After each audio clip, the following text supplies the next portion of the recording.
Okay, so I figured out how to set it up.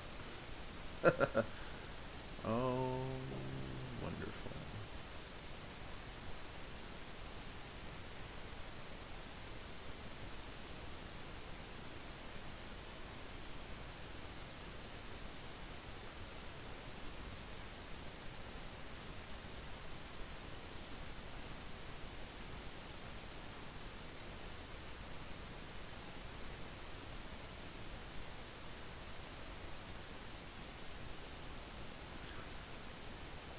Oh, look, people. This is my first time doing this, and yeah, I feel free to ask me anything, or I didn't really have anything planned. I'm shy. I'm shy. Please talk to me.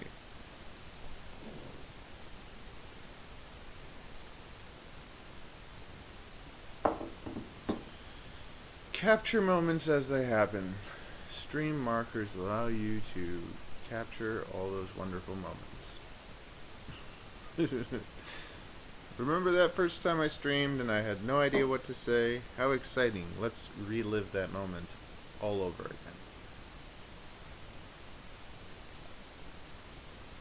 Somebody liked the video. Thank you. Okay, welcome to the chat. Remember to guard your privacy and abide by our community guidelines. I do try to be a good, appropriate channel for everyone.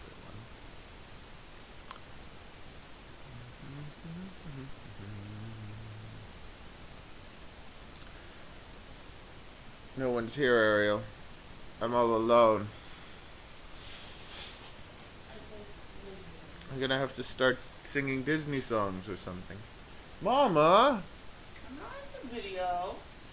You're right there. Get out of it. I'm not. You just said nobody's there anyway. Yeah, I know, but it's live and it's gonna, like, people are gonna see it.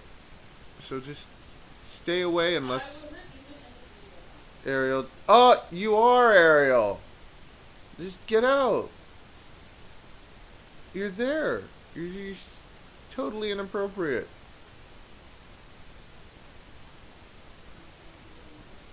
Well, I don't want to delete it. I get watch time for people watching live streams. That's how you get lots of watch time.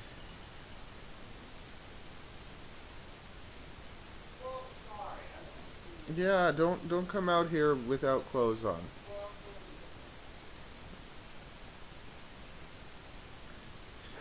I didn't want to. You were. I saw you in it. But I didn't think so. It doesn't matter. It's delayed. It's like seconds delayed or something. Matthew, I expect I'm working all day. all day. I have to finish making my Boa video. Oh.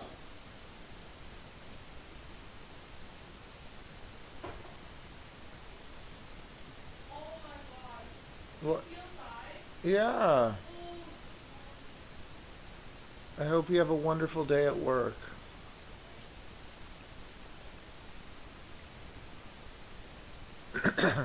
I wonder if my concurrent viewer is you. I wonder if it's just because we're online, we're our own viewer. Or is there someone actually watching this that can say hello?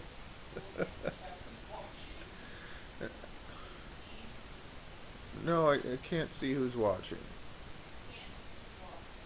It just says concurrent viewer. 1. And I got a like 2. Oh no, I just picked my nose on stream. Oh, I'm gonna be the infamous nose picker.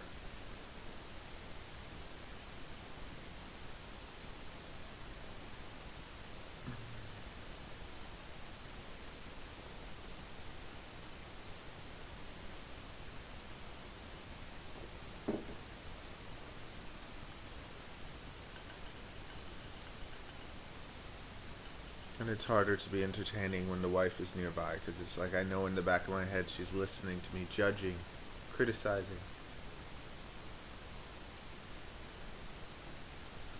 I'll just pick my nose and drink my coffee. Oh, it's terrible. It's just like I'm not picking my nose all the time, but it just gets itchy when you're not supposed to scratch it.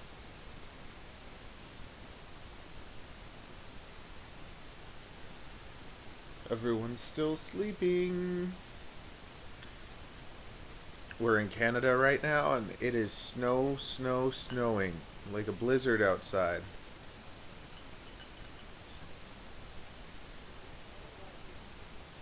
And one lady wanted me to come in to do her highlights today.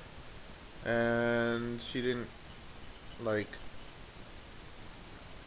She's kind of dipping her feet in the water, like, how much is it going to cost? Are you going to put Olaplex in it? Na na na na na na na na na na. Yeah, she can ask all she wants, but it was just like she didn't want to swim. She just wanted to dip her feet in. So I just like, I'm not going to work today. I'm going to relax and enjoy the beautiful day inside. I don't know what you're talking about. I work very hard. Work smart. You got to work smart.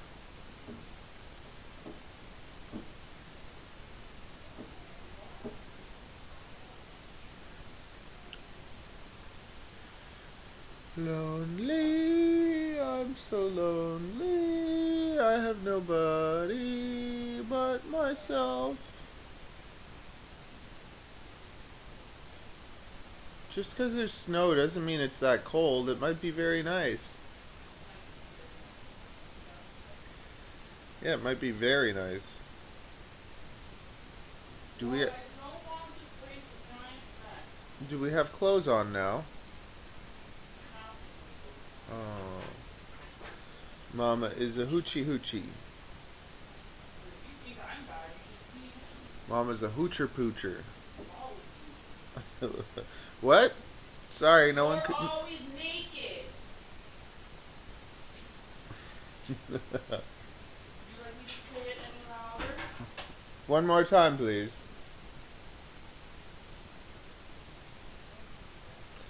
I don't like wearing clothes. You get. Oh. I thought you don't do that till December. Well, it's bloody blizzard, so we're No, you got your cute little winter coat. not winter. It's fall cold. Men.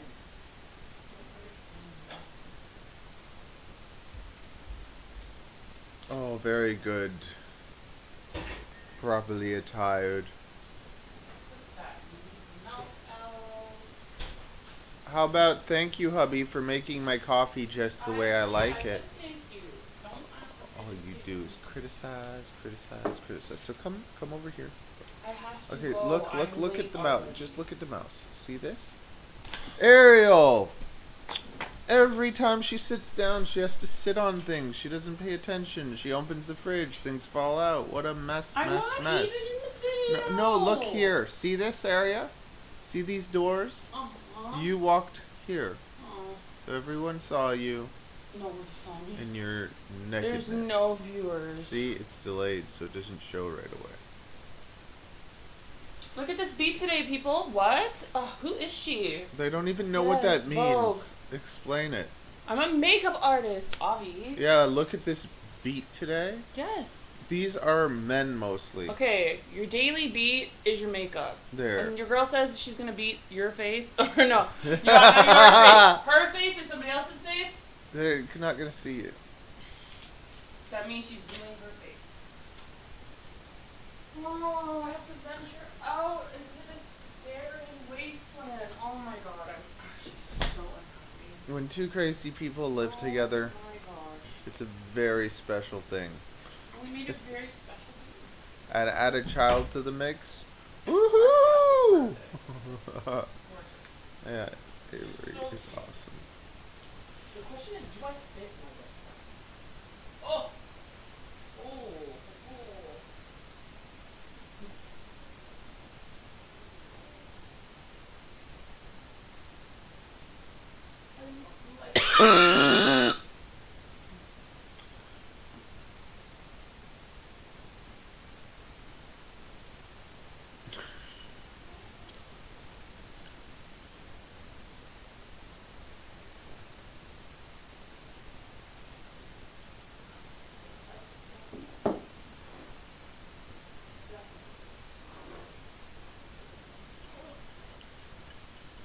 Oh, hello, second person. Welcome. This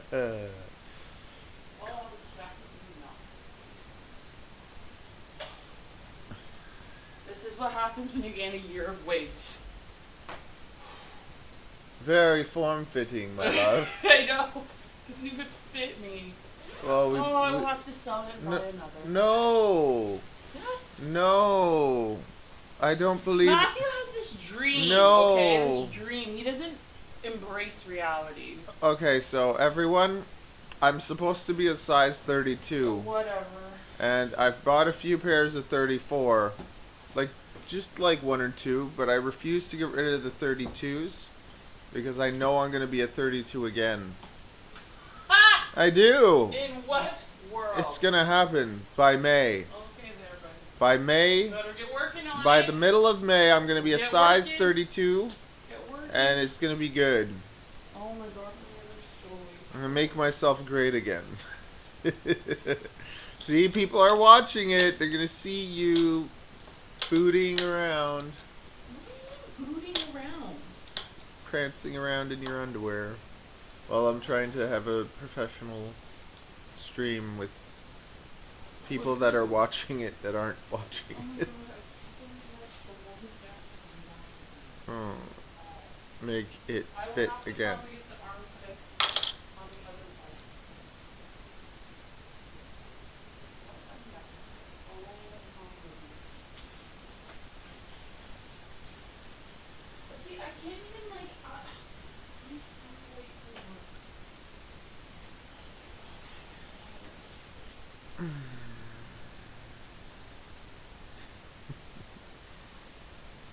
Should I talk about? I will. No, I'm gonna wait for the wife to leave, and then we'll have a deep, meaningful conversation. No, it's just when you're around, it makes me nervous. It does. You intimidate me.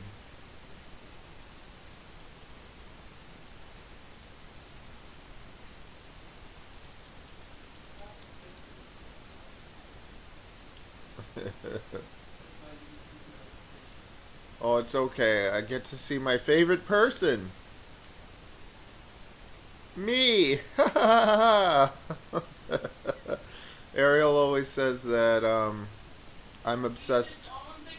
I'm obsessed with myself because I just am always watching myself.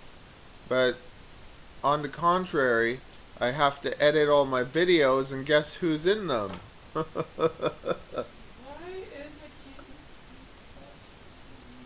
Just go. The bus will be there. Excuse me.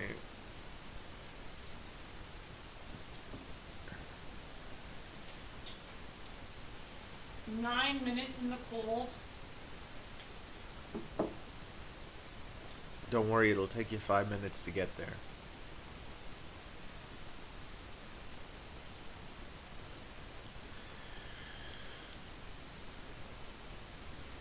The average watch time is 5 minutes. There's playbacks, but people aren't actually staying or talking or engaging. And I'm supposed to engage. I'm supposed to be engaging with no one watching. It's like, hi everyone, welcome. Today I want to talk to you about snakes. They're cool, they're quiet, they're clean, you should get one. And free neck massages.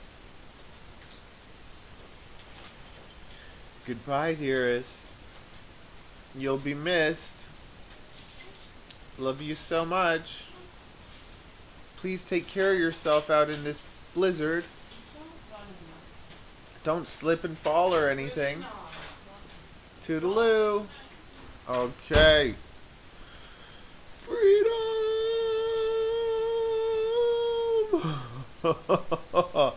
Okay, so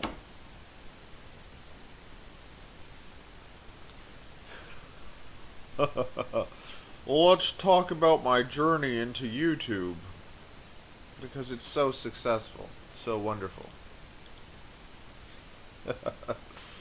Oh no. I was just gonna get my neck massaged and chill for a bit. There's 2 people. Hello, 2 people. 1 person. 2 person. 1 person. 4 playbacks. Am I not, like, able to see people talking to me? Is there a chat that people can actually say something? Or am I just ignoring it? Or no one's talking to me? Oh, this is very humiliating. Very, yes, modestify. Makes me feel very modest. Woe is me, no one talks.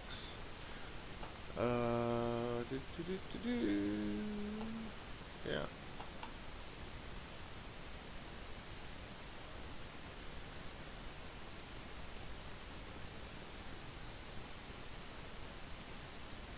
Hello. Welcome.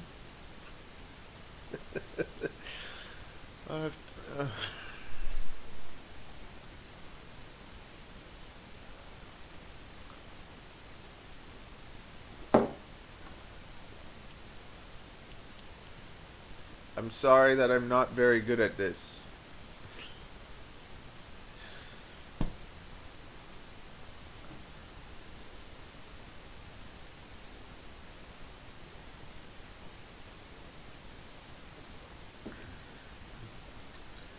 It's going to be the worst stream ever.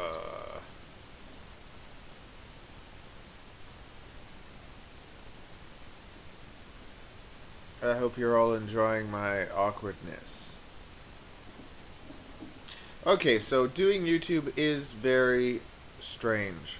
You think it's going to be easy, and it's definitely fun, but it's definitely also terrifying, because terrifying and awkward. There's so much awkwardness into trying to make YouTube videos. Because, like now, we're live, people could see how exciting. And it's like, if people are watching you, it's like, okay, what do I do? And I can't sing and dance, or I'll try, but it won't be good. And it makes you kind of feel stupid.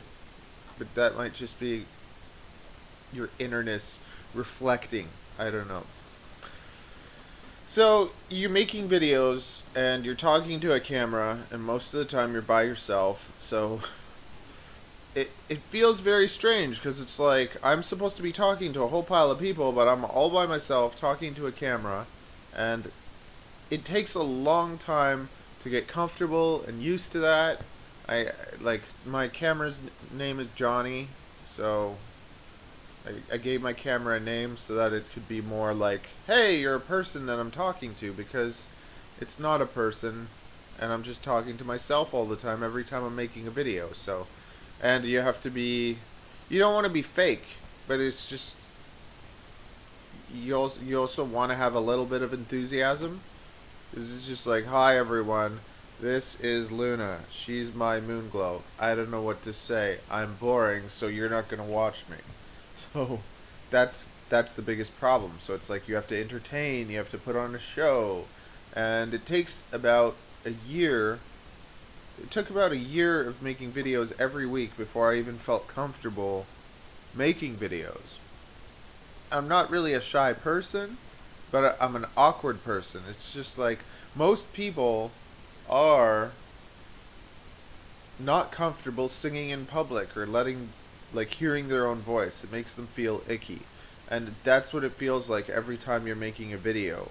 So it's like you have to get past that and be like, hey, guess what? I'm very excited to show you all my snake babies, or check out these eggs Fresh eggs from the snake. So exciting.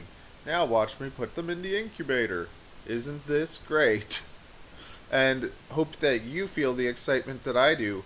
But then when you do it so many times, it isn't really as exciting. It's still cool when you're able to accomplish something new, then it's more exciting, but doing kind of the same thing over and over again, you don't feel that joy that people kind of portray. Just like when you feed an animal. So you feed a snake and you're like, people think, oh, I want to have a snake, and it's so exciting to feed the snake, to watch it eat a rat. And if you have a pile of snakes and you've watched them eat, sometimes they take a few minutes and it's not very exciting at all. And then you have 100 snakes that you have to feed, and when it's feeding day, it's like, oh, this is going to take a while. And then trying to keep that all in order, like, okay, I have to pull out 8 medium rats and 15 large rats and these small ones, and some of them are growing. Should I give them a bigger rat? Should I give them a smaller rat? And it gets tedious sometimes. Not to say I love having all the animals and taking care of them, but it does sometimes get to be a little bit much. Coffee time.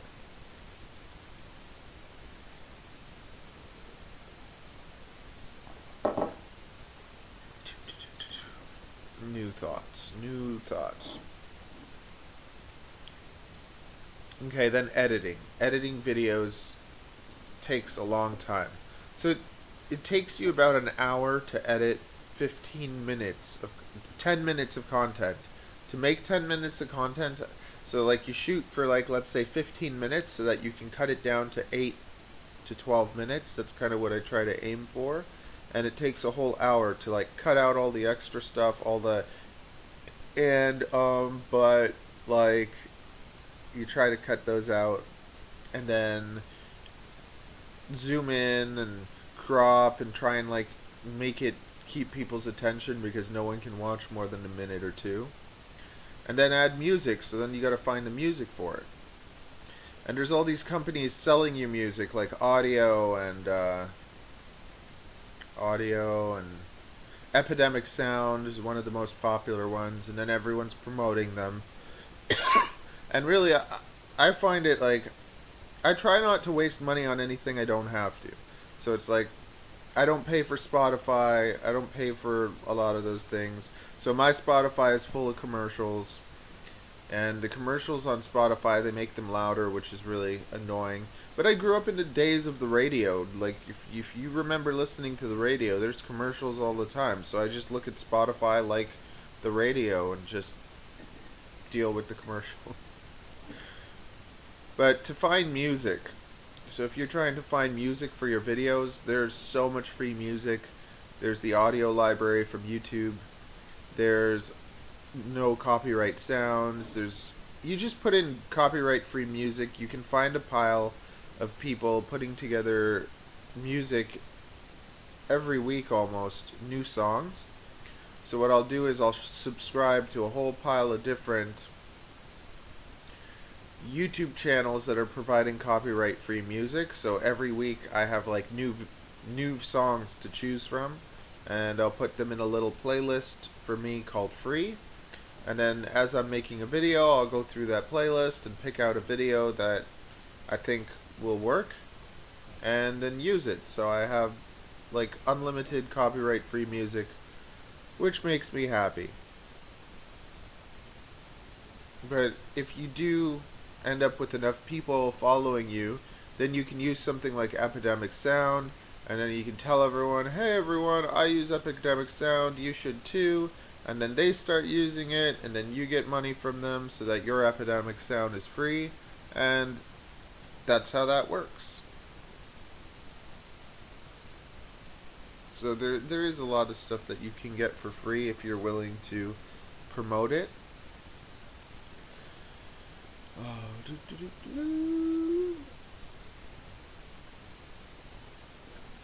YouTube is also very interesting, because if you just post videos on YouTube, tend to not do as well as if you do all the background work. So in the background, you have to put in keywords. You have to, like, every video with a boa constrictor has to have boa constrictor in the title so that I can try and rank for the term boa constrictor. And if you don't do that, then it makes your content not searchable, and then you don't get views. If you pay for advertising, so like let's say you use Google Ads and you pay to get people to watch your videos, you get way more impressions. So it's shown to a pile of people, but it ends up hurting all your statistics because it gets shown to way more people, but they watch it way less. So you're much better off just kind of slowly growing organically. Luna's getting excited. And the coffee is finally starting to kick in.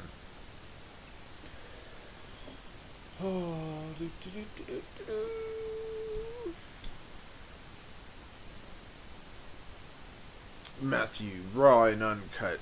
How wonderful and exciting. We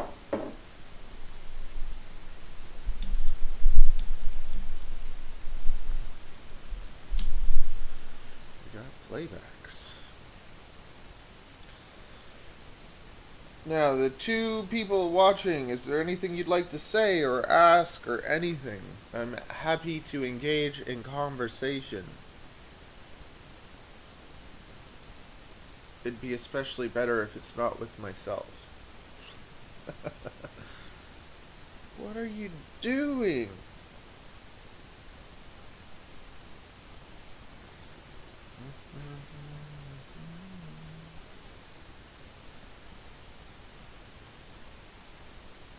Do you have to make a poo-poo? Oh, I don't think you have a poo-poo in there.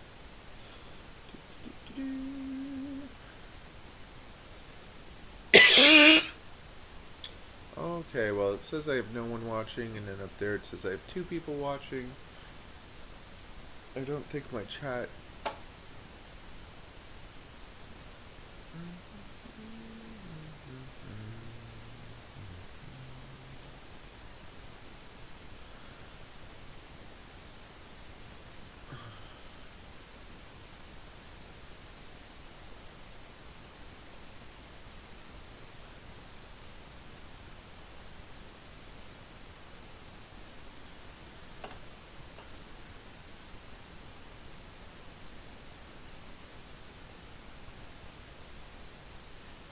Two people watching. Yep, 2 people watching. You know. Oh, what is the biggest snake species legal to own in Ontario? Very nice. Okay. So, in Ontario, we're supposed to stay under 3 meters? Under 10 feet. But there are certain things like, for instance, Superdwarf Reticulated Pythons, which can stay under 10 feet, so technically they should be legal to own, but because they're grouped with Reticulated Pythons, which are not really legal, they kind of are not really supposed to be. I think that the biggest snake species legal to own in Ontario would most likely be boas, because boas don't usually get over 10 meters, and I also believe that if you keep an illegal species that stays under 10 feet, it's not really allowed. So like dwarf Burmese pythons and superdwarf reticulated pythons, so even if they stay under 10 feet, they're technically not legal. But if you keep a species like a boa and it goes past 10 feet, no one's going to bother you about it because it is a legal species. So it is kind of strange that way. But the other thing is, if you had a snake that was big and animal control or whatever knew about it and they came, depending on who you'd have, like if you're taking let's say you found a reticulated python that wasn't being treated properly, and you took it and gave it a good home and were taking care of it and weren't bothering anyone at all, like, you definitely shouldn't be taking it outside. But if you had it in your home and you're taking good care of it and they come and they see it, lots of times the shelters and stuff, they don't want to take these big animals that shouldn't be here. So if they see you're giving it a good home and not causing any problems and no one's complaining, so they should never really find out about it anyways. But sometimes they'll let people keep things because they don't want to take it themselves, or they might just take it and euthanize it, which is terrible.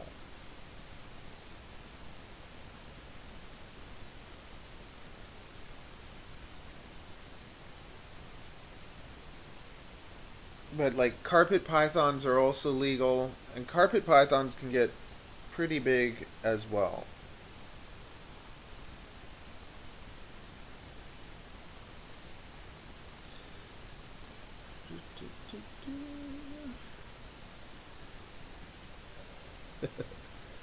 Well, boas are my favorite for pets, just because, as you can see, like they're very docile, and even when they do get big, they don't really change. They're never, I never find them to be very, like, they eat well, but they're not crazy food driven the way retics are. With retics, they want to eat all the time, so when you open up their home, sometimes they come flying out at you. Even if they're nice animals, they just have that strong feeding response. Boas eat very well, but when you open their door, they're not like, holy cow, there's food. They're very, very calm. So when this snake ends up being, let's say, 8 feet, she's going to be like an 8-foot sweetheart. And that'll take her like probably like 6 to 7 years. Which pythons have you not heard about?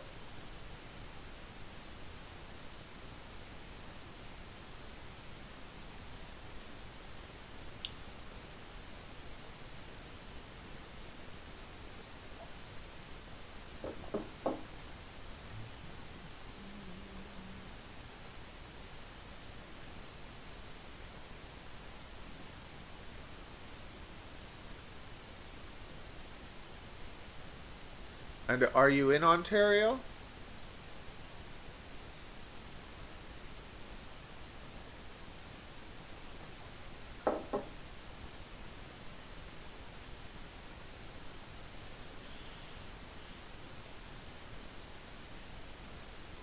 Carpet pythons. Yeah, carpet pythons. You can look up a guy, he goes by Operation Python, and he probably produces the most carpet pythons in Ontario. He has some really cool stuff. There's these ones called, there's Xanthic and Granite. And if you have an Xanthic Granite, those are probably my favorite carpet pythons. They're really cool animals. They're also, I had one that I tried to work with a lot. I named her Gaga, and she would just, yeah, she would just bite. She was very nippy. She got me quite a few times, and they can be sweet. Basically, any snake, if you work with enough, can be sweet. But there's certain species that are a little bit harder to tame down, and carpet pythons start off quite nippy. But same thing with like rat snakes. So I'd say the two most popular snakes in our industry are ball pythons and corn snakes. But ball pythons most of the time are just kind of terrified, so they don't really do anything. And then corn snakes, I find rat snakes to be a lot prettier. And rat snakes are also like a subtype of corn snake. Yeah, so it's kind of like a thing where all rat snakes are corn snakes, but not all corn snakes are rat snakes. So rat snakes I like a lot more. I find them kind of prettier, a little bit thicker. but they're not as popular, and they don't come out as tame. So rat snakes start off a lot more fearful, and then as they get older they can become more tame. But because you have to put in a lot of work with them right in the beginning, people don't really keep them as much, even though I'd take a rat snake over a corn snake any day. Do you keep some reptiles?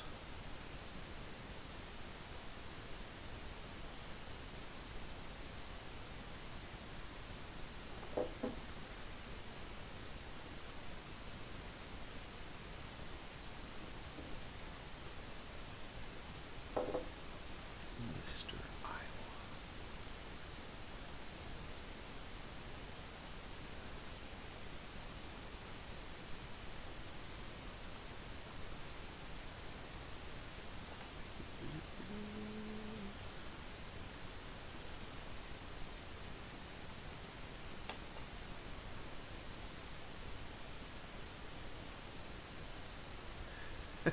How long have you had that?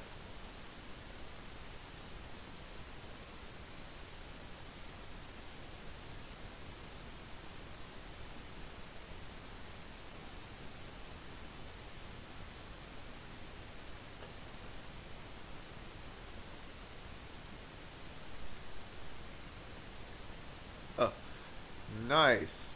Okay, so we've met. I'm trying to I can't, well,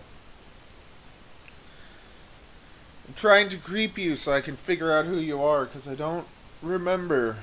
I've had these experiences with many people. Mr. Iowa. Is that your last name, or Mr. Did I spell? Okay. I wasn't sure. I was thinking of what's that movie? You got me thinking of Avatar. Iowa or something. Mr. Iowa. Okay. Video games are showing up. I will find you.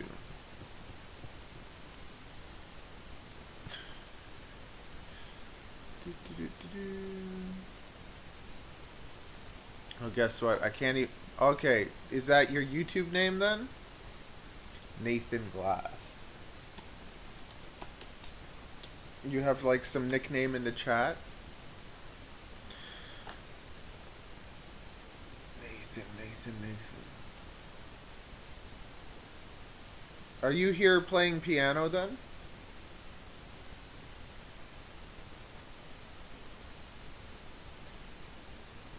Okay, cool.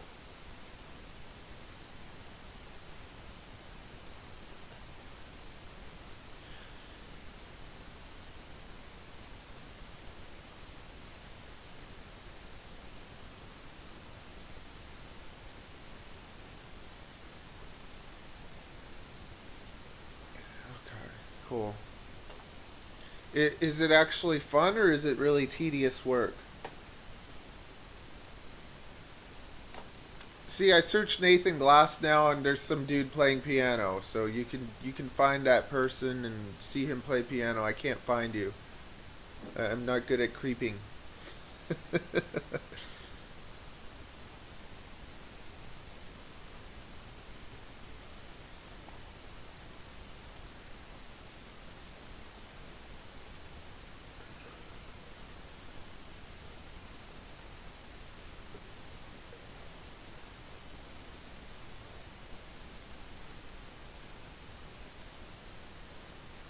So, yeah. I guess it's rewarding once you're done everything. I don't know. I wanted to be, when I was a little kid, I dreamt of being an animator, which I actually think would probably be one of the worst jobs ever. Because,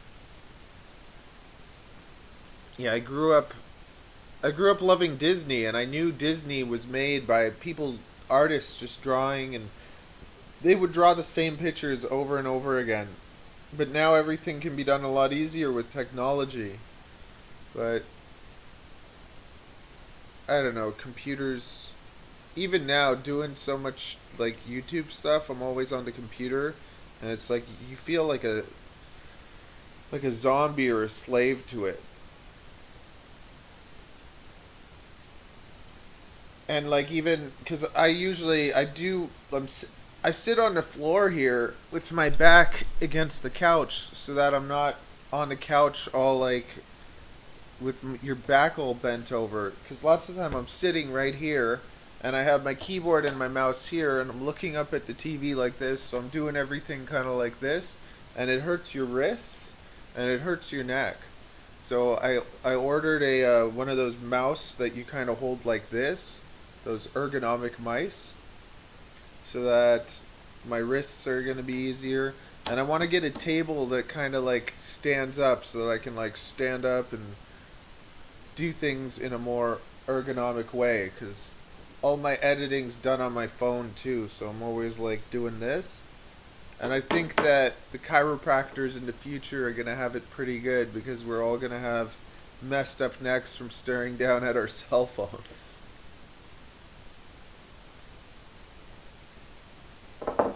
But yeah, doing like game creation is probably like the work is a nightmare, but then seeing it created is special.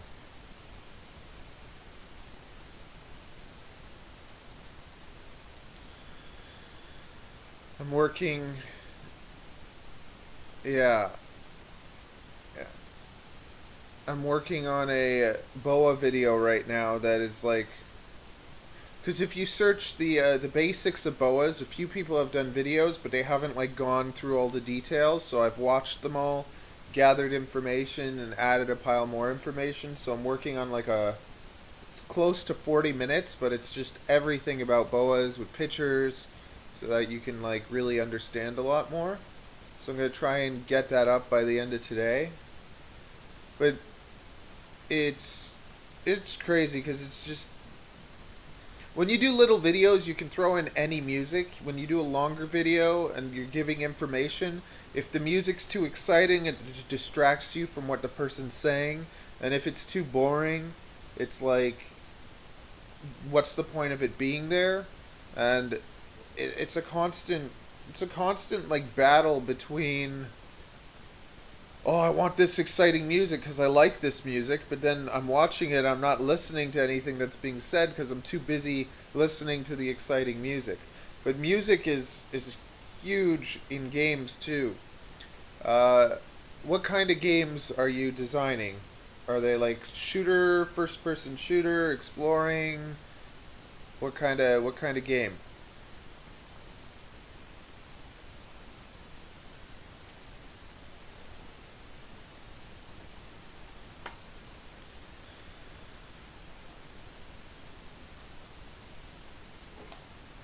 And welcome, extra viewers. Partake in the conversation, please.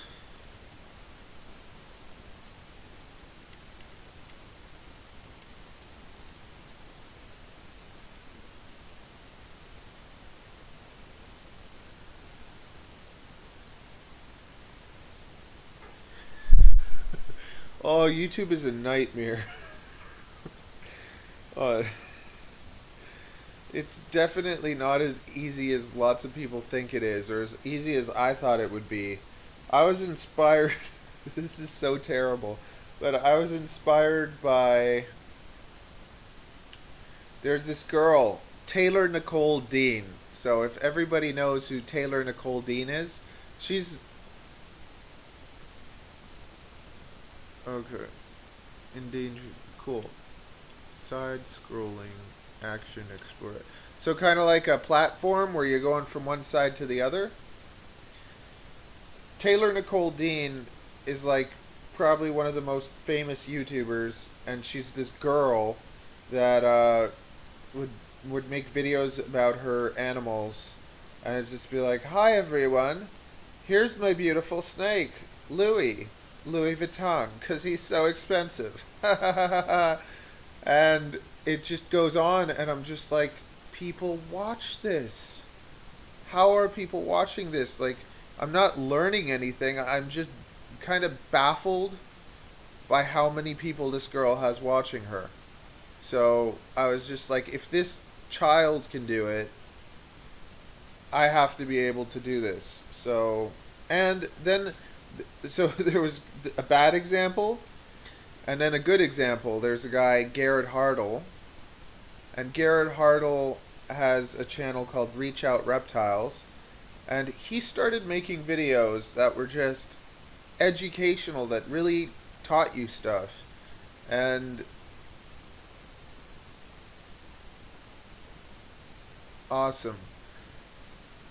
He started doing something called Free Tip Friday, where every Friday he taught people something about Superdwarf Reticulated Pythons. And the way he did it was so informative and so, like, good.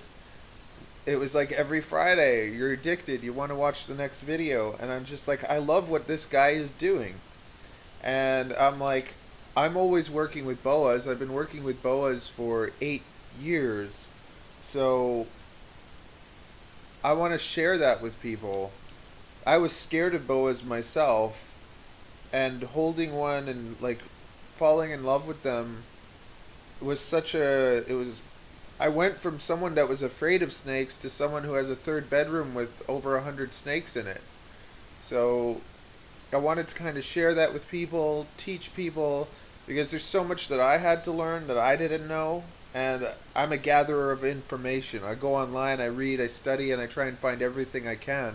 So I wanted to kind of create a place where you can learn everything and anything you'd ever want to know about Boas. Also, from a marketing standpoint, education is the best form of sales. So I know that if I teach you everything you want to know and kind of get you into Boas, when you're ready to get one, why wouldn't you get one off me? Especially like when you see and know the time that I've put into them. So that transparency is really good. I do ship to the States, but it ends up costing a lot. So most of the time when people from the States ask me that, I actually send them to Jason's Exotics, because Jason has a great selection of snakes and he does a really good job with them too. And if you get one young, yeah, nice to meet you, Mr. Iowa. And maybe one day we'll see each other again. So I do ship to the States, but it's more of, if I create a super special snake that's about $1,000 or more and you really want it, then it's kind of worth getting and paying the extra money to get it. But if you're going to get a $100 snake from me and then have to spend $600 to get it over, it's kind of not really smart. So it's better for you to just find a good breeder in the States. And I like Jason Exotics a lot for Boas. Hello, I love your videos. I tried to tame my Boas like you do. I bought a Sunglow and an Anery Motley Arabesque Het Albino. Awesome. They are, I don't have any Arabesque yet. I actually bought somebody was selling what he said was an Arabesque, but it was actually a square tail. So I don't have Arabesque yet, but they are very pretty. I like how they kind of have like a soft, clean pattern. And GC Constrictors, how is the taming going?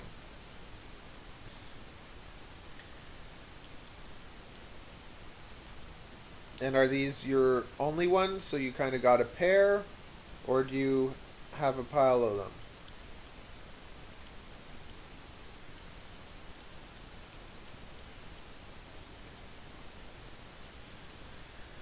What is my favorite morph? It all depends on the species. So when it comes to Boas, I really like Sunglows. Even though there are all sorts of crazy stuff out there, a good Sunglow, they're my favorite. IMG is really cool too.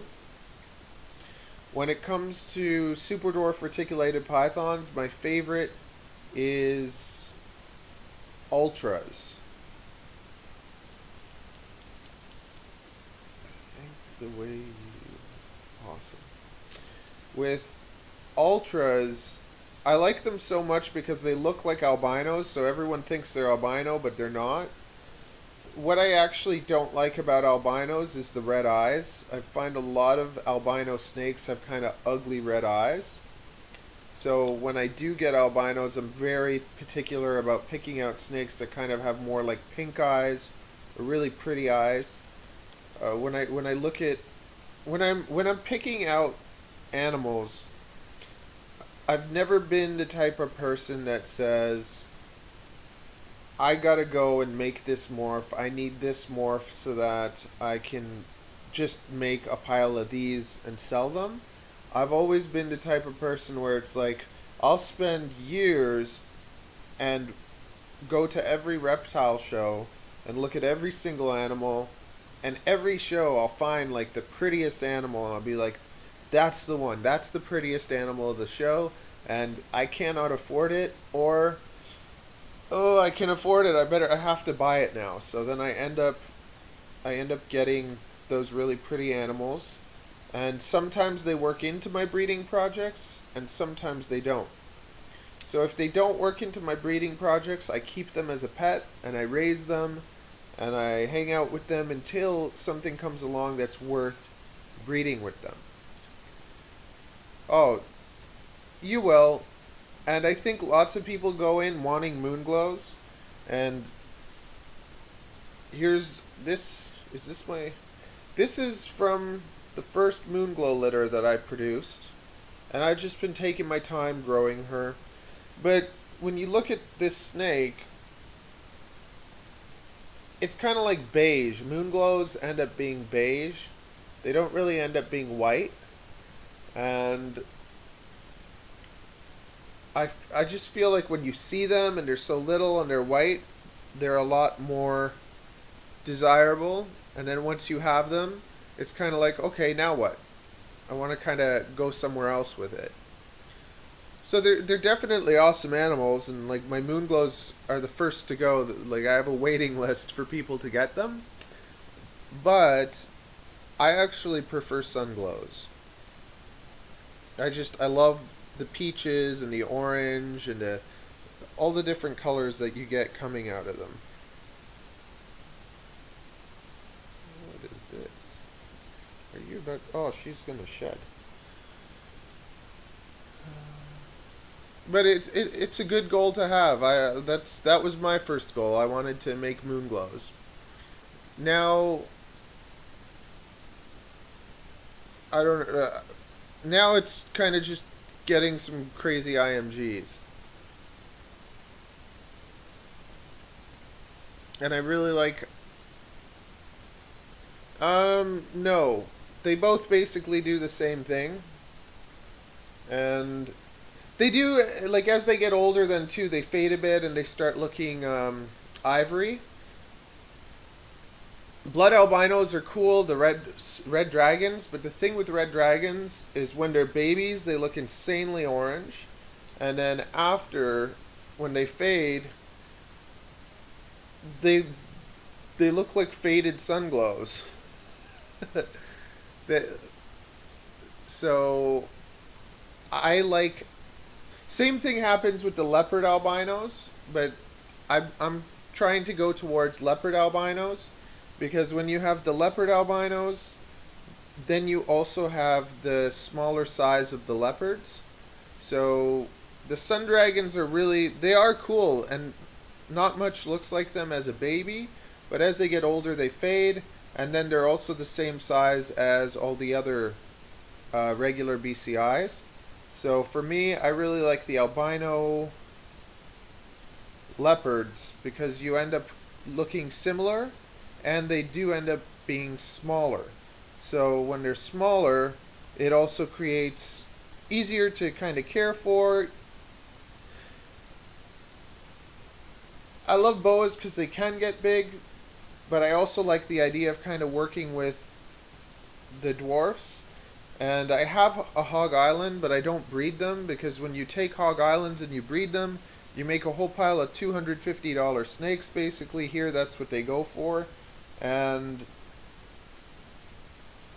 even though they sell fast, I'd rather sell a lot less snakes and have more expensive ones than produce a whole pile of cheaper ones and sell them. And it's just like Walmart makes more money than Prada or Gucci because of volume. And you can always do volume or you can do kind of like quality. I've always wanted to sell less, more expensive than a whole pile of cheaper ones. Because I want people to really kind of, if they get an animal off me, I want it to kind of be like a piece of art that they love, it's like they're precious.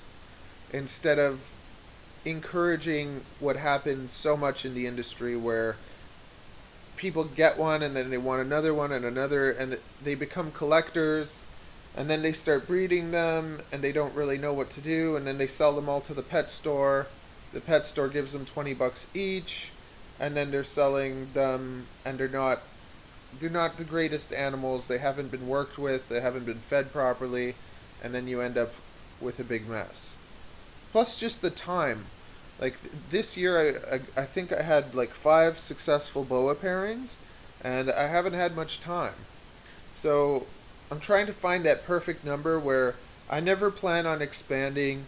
Let's say my YouTube blows up and I become like Snake Discovery. I'm never going to get a warehouse or a zoo or anything like that because I understand that it'll take up too much time. And then you end up being a slave to it. And I like the idea of being a full-time dad and spending all my time with my daughter. So snakes can help with that a lot. The projects I'm working on is...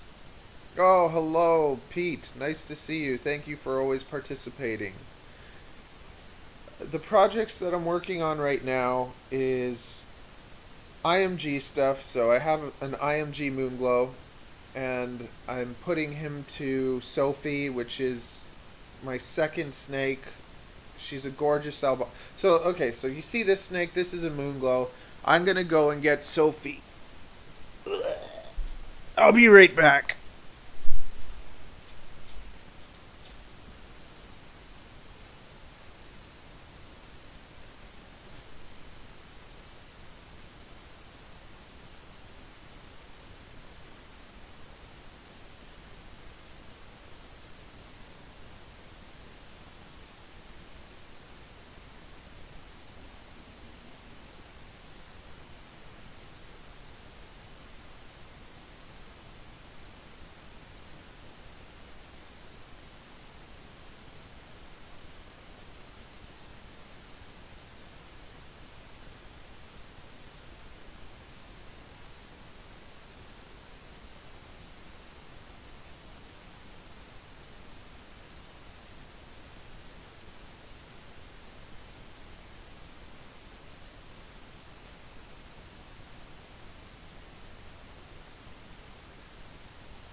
Okay, so I'll sit on the couch maybe for a bit.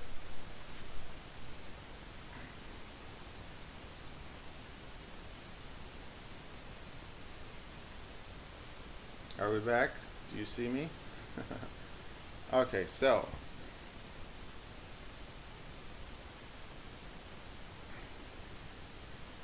this is Sophie, and Sophie is, I just saw her when I was first getting into boas. I thought she was the most beautiful snake, the most beautiful albino I ever saw. So I went and I got her, and I've raised her until now, so she's like 7 years old. And I never bred her to anything. I just kind of kept her. And to me, I actually think she's prettier than the Moonglow. And she's just an albino. I don't know the genetics in her, like if she's het for anything, but I'm guessing that she's het for anery. And I'm guessing that because she has like no red anywhere except on her tail.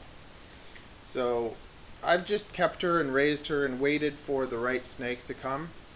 And now I basically imported this from a guy named Bradley Crisp in the UK.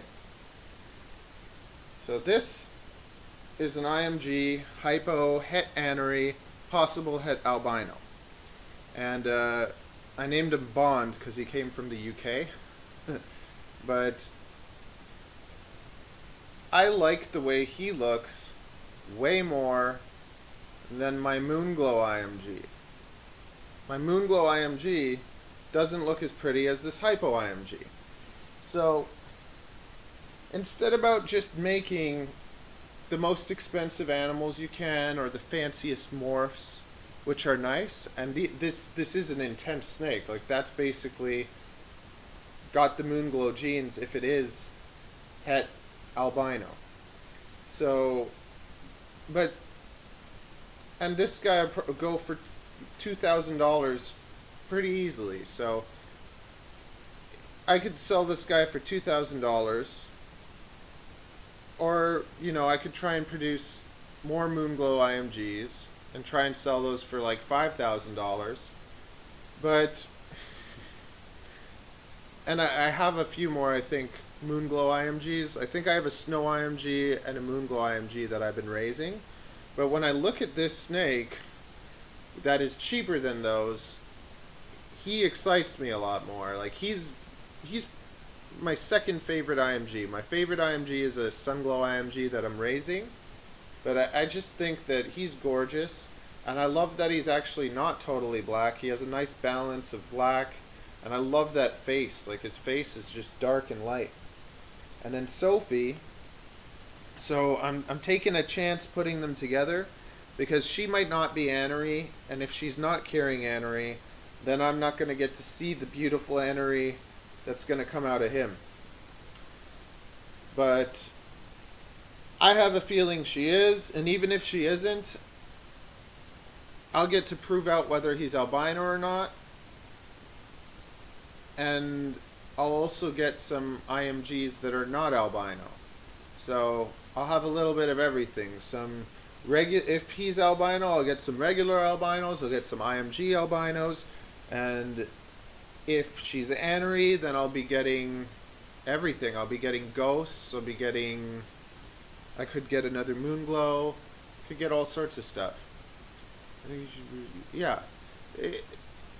When I put together snakes, I want to just make the prettiest snakes I can. I don't really care so much about the value. But I also have expensive taste, because lots of the snakes that are the most beautiful are also really expensive. There's a guy in the States, I forget his name, but what he's been doing, he's been taking ghosts and mixing Hog Islands into them. So when he mixes Hog Island into ghosts, he's been making super light, bright ghosts. And I think that doing something like a project like that, where you're taking your time and you're trying to get a certain look out of an animal, that's really cool. So when you go on Kijiji right now for Toronto, there's somebody selling crosses, like Nicaraguan Hog Island crosses. They're asking, I think, $375 for them, and they're ugly. They're calling them hybrids. So someone's selling them. They're calling them hybrids to try and like charge a bit more, and they're not. To me, they're not really. It's not a hybrid, because you're not crossing like different species with each other. They're the same. They're both boas, but so it'd be like me crossing a leopard with a normal and saying that that's a hybrid, and it's not really a hybrid. It's a mutt, because it's lost its like pure blood, and now you're never going to be able to make a pure leopard by doing that anymore. However, if you're not really caring about the leopard, and then you're breeding it into something else just to change the look and making it better, then sure, then that makes sense. But this person that's putting Ghost and Hog Island together, he's not trying to sell them as fancy Hog Islands. He's just trying to make prettier, brighter ghosts. So it's kind of, you get kind of the difference. So when I'm looking on Kijiji and this person's trying to sell these Nicaraguan hog islands for $375, and then there's another breeder named Darren Hamill or something like that, and he works hard to keep the localities pure. He's selling his pure hog islands for $275, so for $100 less, and his are beautiful and they're pure hog islands. So it's just like, if anything, he should be charging more and she should be charging less. She shouldn't be charging to me more than $200 for those hybrid snakes because they're just mutts. And when she sells those to people and then they buy those, then they're going to be later selling them to people saying they're hog islands because they know people want hog islands. And then people that don't know any better, that just want a hog island but haven't done their research, they're going to go and buy these mutts, and then our gene pool gets all messed up. So there's the two sides of it. There's the morphs. Like, these are morphs. Where are they from? Are they from Nicaragua? Are they from Colombia? Like, who knows where they're from? But I'm not trying to sell them as if they are from a certain place. They're just cool morphs. But when you get into the localities, you really should keep it. Okay, albino IMGs. What color will these look like as adults, considering the two morphs are going against each other? So you end up with crazy. So I'm making a video about it, but when you look at, I'll try and show you. Okay, so when you look at, I'm gonna put these back. When you look at Sophie.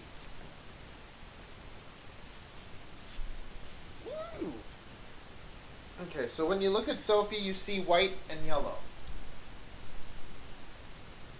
So you just see kind of two colors. You see the white and you see the yellow. So when you look at most albinos, you see the two colors. And now I'm going to show you an IMG one.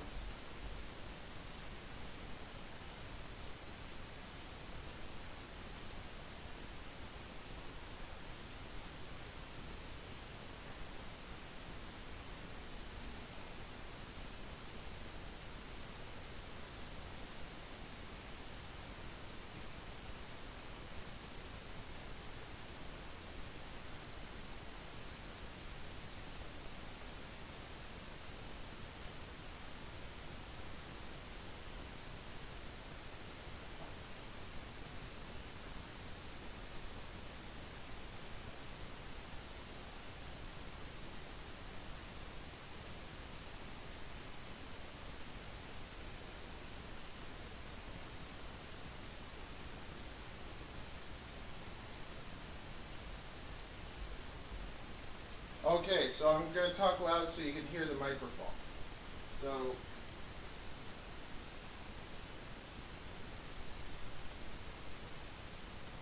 when you see IMGs, you kind of get three colors. It's focusing on me instead of the snake.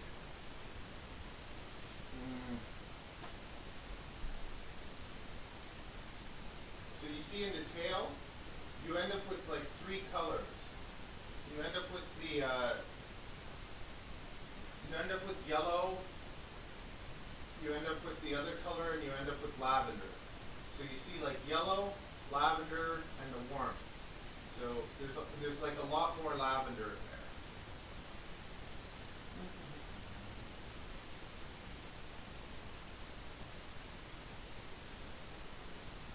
So I find that the IMGs are like three tones.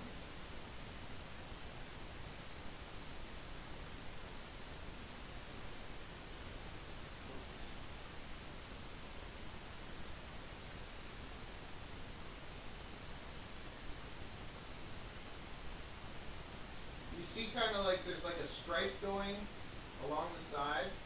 There's like a stripe, and there's more than two tones.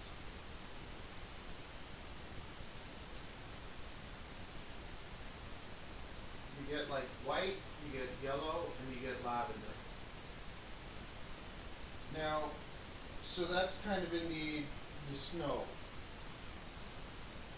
Now Now when you look at the sun glow, this is a regular sun glow.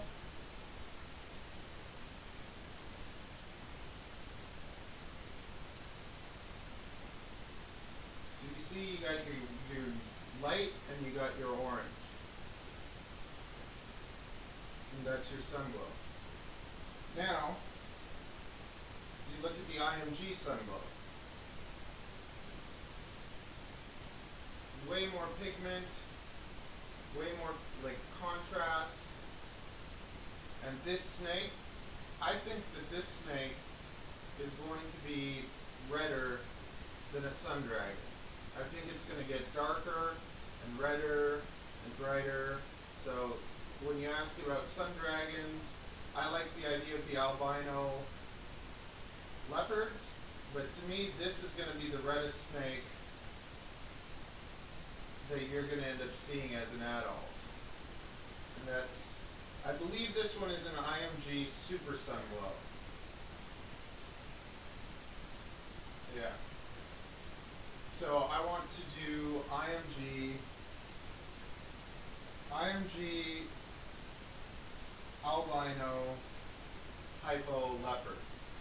And I think that'll be pretty crazy too.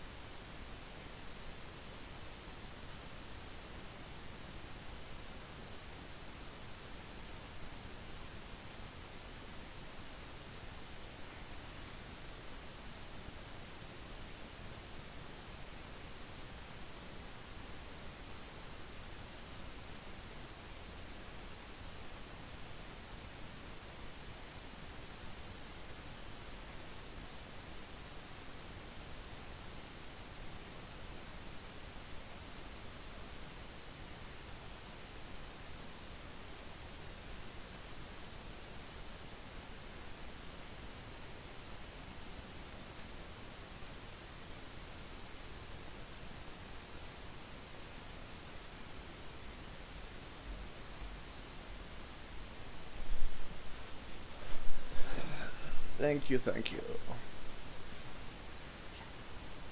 So IMG albinos are really hard to pick out, especially with hypo ends up messing because it's like hypo kind of gets rid of pattern and IMG puts on pigment.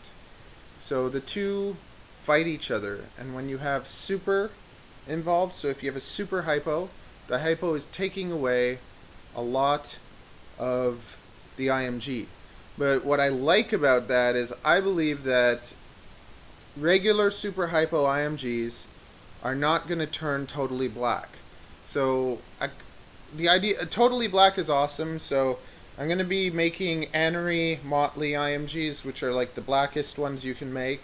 But I also like the idea of kind of getting that half and half, where the IMG is on half the body and you can see half the pattern. And that's kind of almost like the closest we can get to kind of like cows. Also, VPI is very interesting. I don't like regular VPIs. I like VPI as soon as it's like VPI, Snow Glow, or like when you get to VPI Moon Glow, IMG, amazing. But it's just the amount of time and years that you have to get that. It's a lot of work, and I don't like the gene on its own. I don't like VPI until it's at that level. Whereas with like regulars, like I love the way just a call albino looks if it's a nice yellow albino like Sophie. I love the way sunglows look. So even with like the lower end animals, I really like the way they look. With the VPIs, the way the lower animals look, I don't really like them. So because of that, I don't really feel like getting into them unless I was going to start off with a VPI Snow Glow. But with these animals, I've been working at it it's taken me 8 years to get those like crazy snakes. So my biggest investment was a IMG Moonglow male, and he's not really as good looking as my regular Moonglow. And I care a lot about that. I care a lot about how the animal looks. So I try to breed snakes that have, I like big eyes, smooth patterns.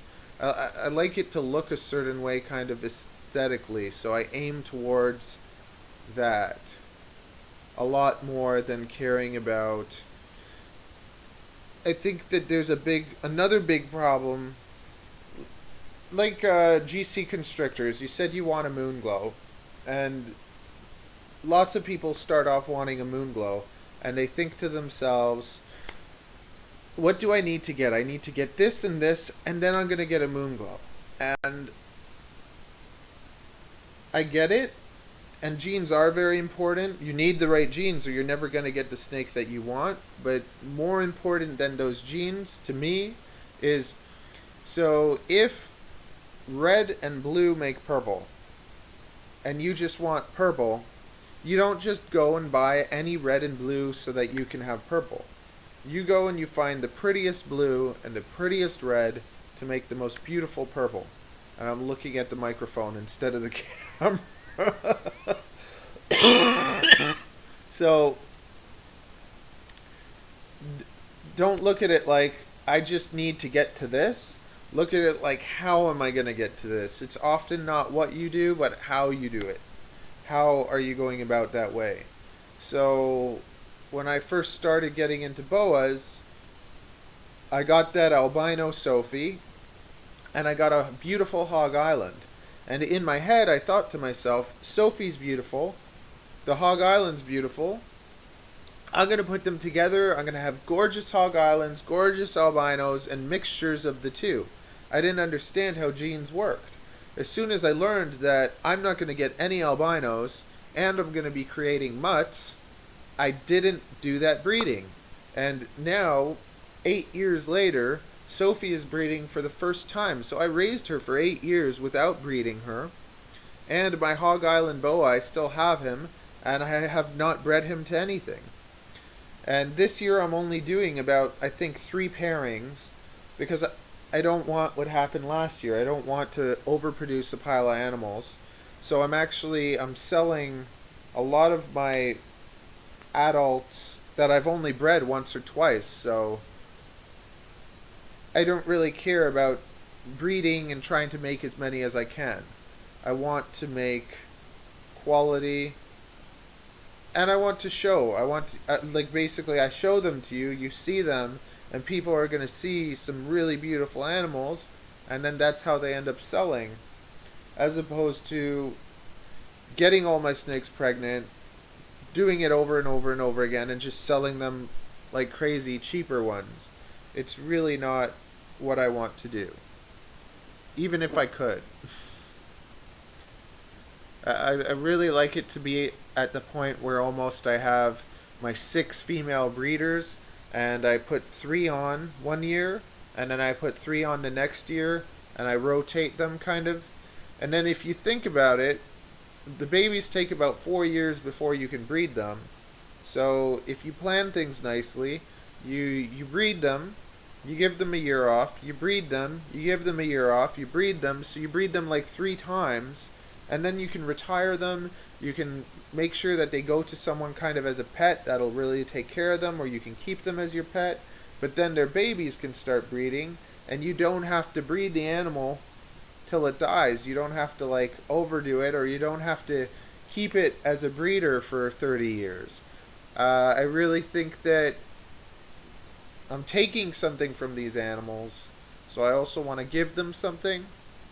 And same thing with the community. I want to give people that knowledge, that thinking, because our world is a world that is so greed driven. And if you're doing things in a greedy way, you're not going to enjoy it. You're not going to enjoy the animals. You're not going to enjoy the customers. You're not going to really enjoy anything.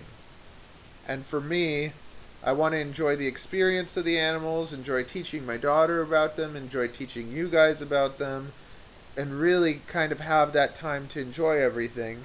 And I am able to do that more because I don't need to sell them to make money, so it's not my source of income. My main source of income is a hair salon, and basically I opened a hair salon when I was 19 years no, I left home when I was 19, and I opened up a hair salon when I was 25, and same thing. I'm not the most expensive. I charge $80 for a woman's haircut and $50 for a men's haircut.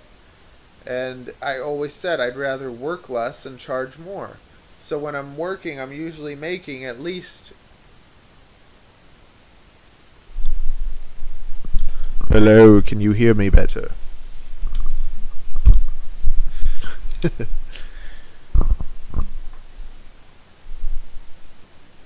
Hello, James Starr, can you hear me better?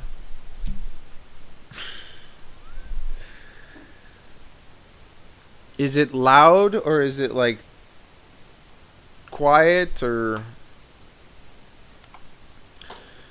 Because I'm in a room with no noise.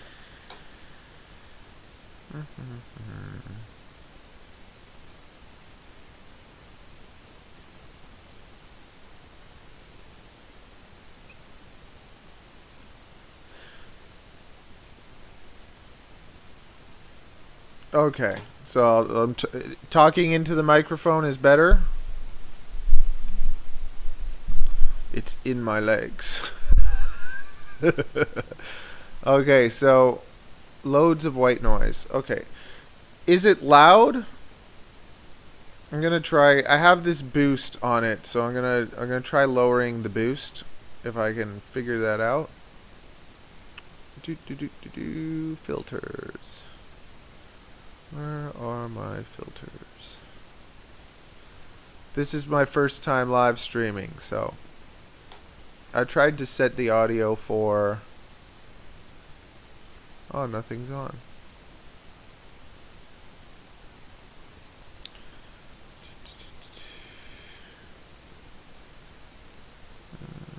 Filters. I think I can add a filter. Okay. Noise suppression. I wonder if that'll help.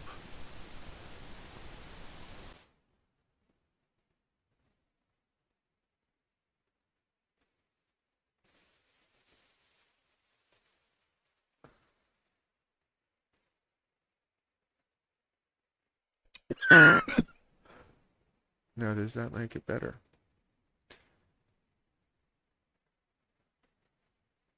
Yeah, it sounds better now. I just tried adding a filter. I don't know if it helped.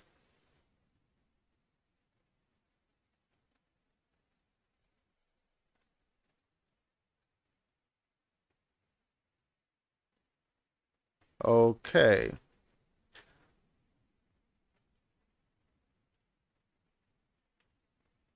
Thank you, James or Jamstar. Thanks for bringing that to my attention. You terrible people, you didn't tell me I didn't sound good. Thanks. Okay. So basically, at the hair salon... Yes. Thank you, all you wonderful people. It's like I was talking with poop in my face and you didn't let me know. So, at the hair salon, I'm making at least $80 an hour because a men's haircut takes me 30 minutes and I charge $50. A woman's haircut takes me an hour or less and I charge $80. So, I'm never really working for less than $80 an hour, and I could fill a salon fill a salon with workers and work 7 days a week and make a lot of money, but then I have no time. So time is the greatest currency in life. So instead, when I found out I had a baby, I got rid of my big salon, and now I work inside a little Chinese mall, and I have a really ghetto fabulous little hair salon where I work Friday, Saturday, and make enough to be at home all week with my daughter and taking care of all the snakes. Mind you, COVID has absolutely just killed my hair salon. So, and I'm in lockdown now, so I've been collecting the government money, which is called CERB here in Canada. And slowly, the snake business that has been my hobby is starting to catch up to the hair business. But like my wife is always mad at me because she works full time, and I end up making more than her in 2 days than she does working full time. But it has to do with figuring out the smartest way to kind of do something. And I think lots of people really undervalue themselves and they don't think that they're worth more or they can't think of what to do. But a favorite quote is work for your dreams or someone else will pay you to work for theirs. So we're in the lands of opportunity. We have so much, yet so many people just sit around being miserable, complaining, and whining. I've always been the type of person that says, do it. Like, I want to do this, go do it. Like, and I don't know how to do it, so figure it out. Like, a year ago, I had no idea how to use a camera properly. I had no idea how to edit videos. I don't have anyone that really does anything for me, so I could whine and complain and make excuses. Or, like, the amount of hours that I've spent watching YouTube videos on how to make videos, on how to edit videos, on how to set up the camera, on how to set up the bloody microphone. Right now I'm using OBS Studio and like streaming and like all these things I had to teach myself. And the only thing that stops kind of anyone from doing anything that they want, especially where we live, is just willpower. Because we should be so grateful for all every time I turn on the water to kind of clean my snake bowls and give them water, I feel a little bit like a dick because I'm just like in places in Africa, there's people that walk all day long to get a bucket of water that's full of like parasites and stuff. So we have it so good. We should really appreciate it and appreciate our time. So I try my best to enjoy whatever I'm doing and not get caught up in I need to do this or I need to do that. Enjoy the journey. So whatever you're doing, whatever goal you're trying to accomplish, the goal that you want to achieve is not as important as enjoying getting there. Because as soon as you achieve any goal, anything that you've wanted to do, anything you've set out to do, as soon as you do it, it's not special anymore. It's not a goal anymore. You did it. And it doesn't feel as grandiose as you think it would. Back to hair. I wanted to be the best hairdresser in Toronto, so I entered all these competitions and I spent years to try and be the best. And I started finally getting like, I got top 3 years in a row in Ontario, and I got my trophy and I held it up and I was like, yeah, I did it. But then I looked at this trophy and it was just a piece of plastic and I wasn't happy. It didn't give me satisfaction. It didn't really give me anything. It actually left me with emptiness. And anyone that is competitive, that gets into anything, when you try to get to the top, the moment you get to the top, it's not satisfying. So whether it's a relationship, a car, a house, or whatever it is that you want, I'm telling you, it won't make you happy. It won't satisfy you. So, on the other hand, seeing my baby, my daughter being born, I saw her laying kind of on the tray where they show the baby's weight. And that was the greatest moment in my life. It was just like, look at this baby. It cost me nothing. Like I didn't pay for it. She's here now, and everything I've ever done, everything I've ever accomplished in my life means nothing. So this trophy that I spent so long trying to get, it's a piece of plastic, and it doesn't mean anything because whoever is best probably isn't even competing. They're somewhere doing hair and they're the best. Good for them. Uh, but the best things in life are free, and the largest currency is time.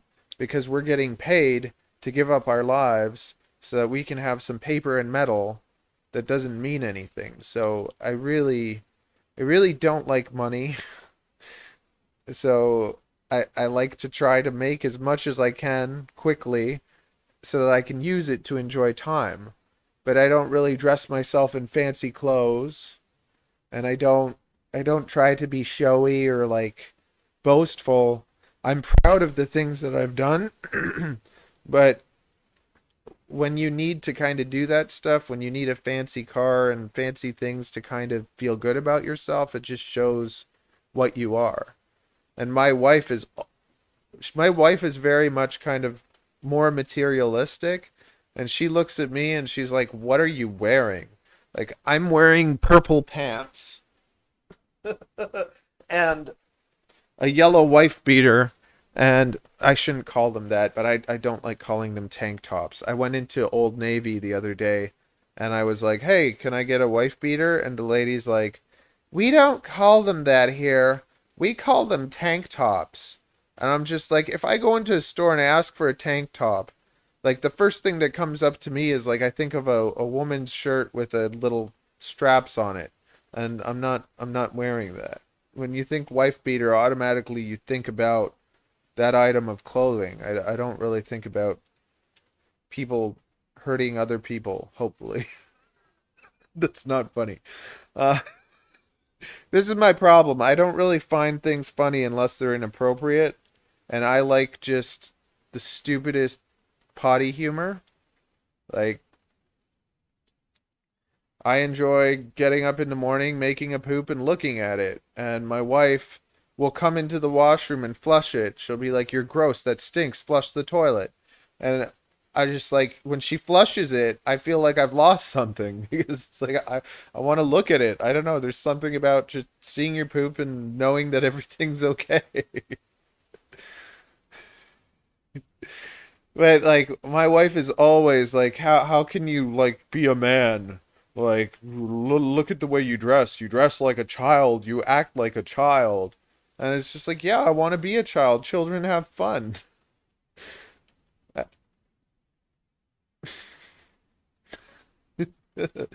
And like if I'm in my house, I fart, I burp, I do those things, and I'm just like, I think that God gave us farts so that we could laugh and run away. It's a funny sound. We hear it, we run away. Everyone does it.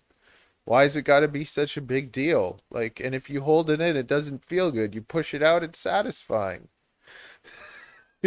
Yeah, all about farts. Yeah, wonderful.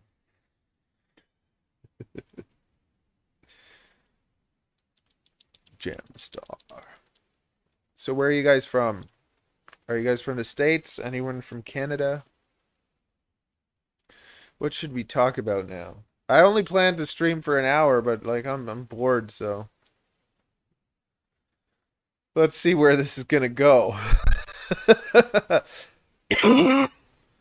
Oh my goodness, actually at the beginning of the stream, Ariel was walking around in her underwear. I told her not to come here, but she did, so trouble, trouble, trouble, trouble. I am crazy. I have really bad ADD. I have something called borderline personality disorder, and my life as a child was a nightmare. Like it just my parents loved me and they wanted to make me into like a better kid, and my relatives would tell my mom, you know, you spoil him too much, you have to beat him. So my mother would beat me. And maybe. And my dad was more, so my mom's Spanish and my dad's German. So that's why I'll do Spanish accents and German ones because I can get away with that. But yeah, my mom's very sensitive and then my dad's very smart. Then I got left a little bit of crazy. But my childhood basically was doctors, therapists. Yes. And I'm from Germany and now I can chat with you. Yeah, very good. You are Germany. I like to do German. I'd like to do more accents, but I don't because I don't want to be racist. Even though I don't think it's racist, but it's racist.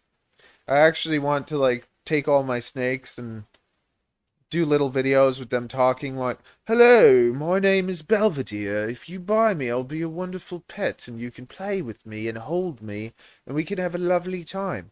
And it's like no one will say anything about doing an English accent, but if I do like a Chinese accent, oh my goodness, I'm gonna get canceled and I haven't even started. So I'll stick to kind of like my dirty Spanish accent, my German accent, and my English one. Yeah, it's like when you are in Germany, you take a look. I think the toilets, they have a nice little shelf. So you poop on the shelf, you look at it, and you're like, oh yeah, everything is good. I can flush it. German is just like, Germans to me are the funniest. You just picture a pile of like German guys in the bar, and they're like, oh, ha, ha. When somebody farts, somebody says to him, like, oh, did you just shit your pants? Like, it's just, it's funny, it's good, but then Spanish is like, if you, my mother got remarried to a dude that's a year younger than me, and his name's Jefferson, and he was very sensitive. Like when he first married my mom, he felt like he had to compete with me for her, and then like, no way. I'm like, you can have her. My mom's crazy. You take her, have fun with her. Like, like just keep her like away from me. She's too much. But the first time that I had dinner with my mother and her new husband, I had a fart at the dinner table and I just ripped it. And he got so mad at me. He flipped his plate. He like threw his plate in the air and there was food all over the table. Like you're disrespecting me. Don't do that. How could you do that? You are disgusting. You're so disrespectful. And I was just like, dude, I was here before you. I'll be here after you. I am gonna fart in my home. And that is my right. I feel strongly about being able to fart in my own house. I think I feel as strong about farting in my house as lots of Americans and their right to have a gun. If I want a gun, I get a gun. If someone comes on my property, I'm gonna take care of it. And that's my God-given right. Yeah. This is true. You don't have the right. You take it. You take it. I'm like, I'm sorry, because it's just like sometimes a man has to stand up for himself, and it's getting harder, you know? I'm not saying disrespect women or anything. I'm saying, like, we all should have rights. You know, I don't bother my wife. She can fart if she wants. I can fart if I want. That is a right, and you cannot take it away. Sometimes. I have a few videos with farts in them. I don't try to. I don't try not to. If it happens, it happens. If it doesn't, oh well. But we're living in a world where it's just like we don't have the right to feel how we feel, and I don't think that's right either. Like you feel how you feel regardless. Don't be hateful. Don't, bring other people down. But if you like something, you like something. If your preference is a certain race, let's talk about that for a bit. I can get away with this, okay? So my mother's Spanish, so I said to myself, I never want to be with a Spanish woman. They're too sensitive and psychotic. And I'm allowed to say that because my mother's sensitive and psychotic in Spanish. And my dad, I like more like European, more kind of cold, not so sensitive, not so overreacting.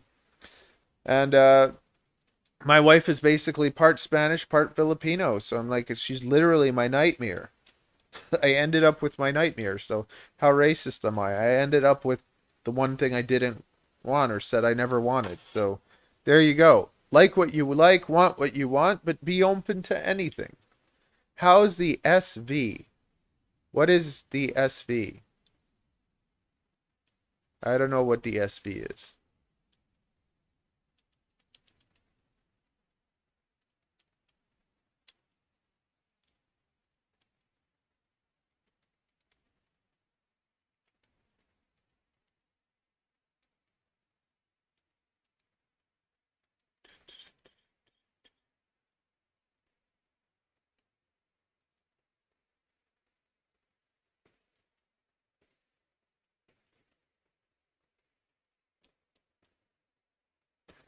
I don't have an SV. I have a Honda F4i and I love it. So motorcycles, I started off with a rinky-dinky Kawasaki 250 that was purple, and I'm so ashamed that I was so proud of it. Like I was just like, I'm so cool. I have a motorcycle. And then I got a GS 500, and the GS 500, I love the way it looked, but it just was not powerful enough. And then I got a Honda F4i, and it is the best, but I treat it like garbage. I rip it around and I don't clean it. It's all good. And it has no body on it. I have to put a body on it, like fairings. But it's just, I'll probably never buy anything that isn't Honda now because I love that motorcycle. And my wife, that's another thing my wife is always bothering about. Why don't you get a car? We're in Toronto, and if you get a car in Toronto, you can't go anywhere because it takes an hour to get from Toronto to Toronto. That's another meme. But you have to pay like $20 for parking every time you go downtown. You have to like it's scary. I feel way safer on my motorcycle than on a car. I've been driving since I'm 16.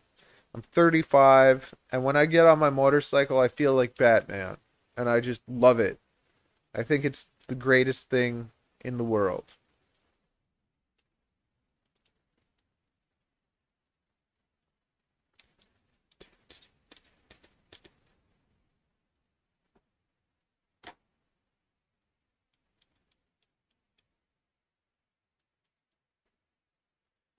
Farts and poo.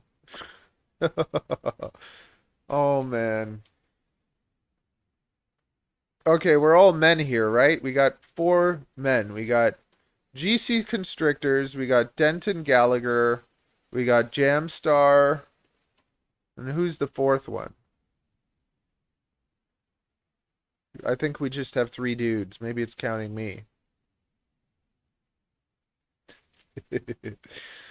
Oh man,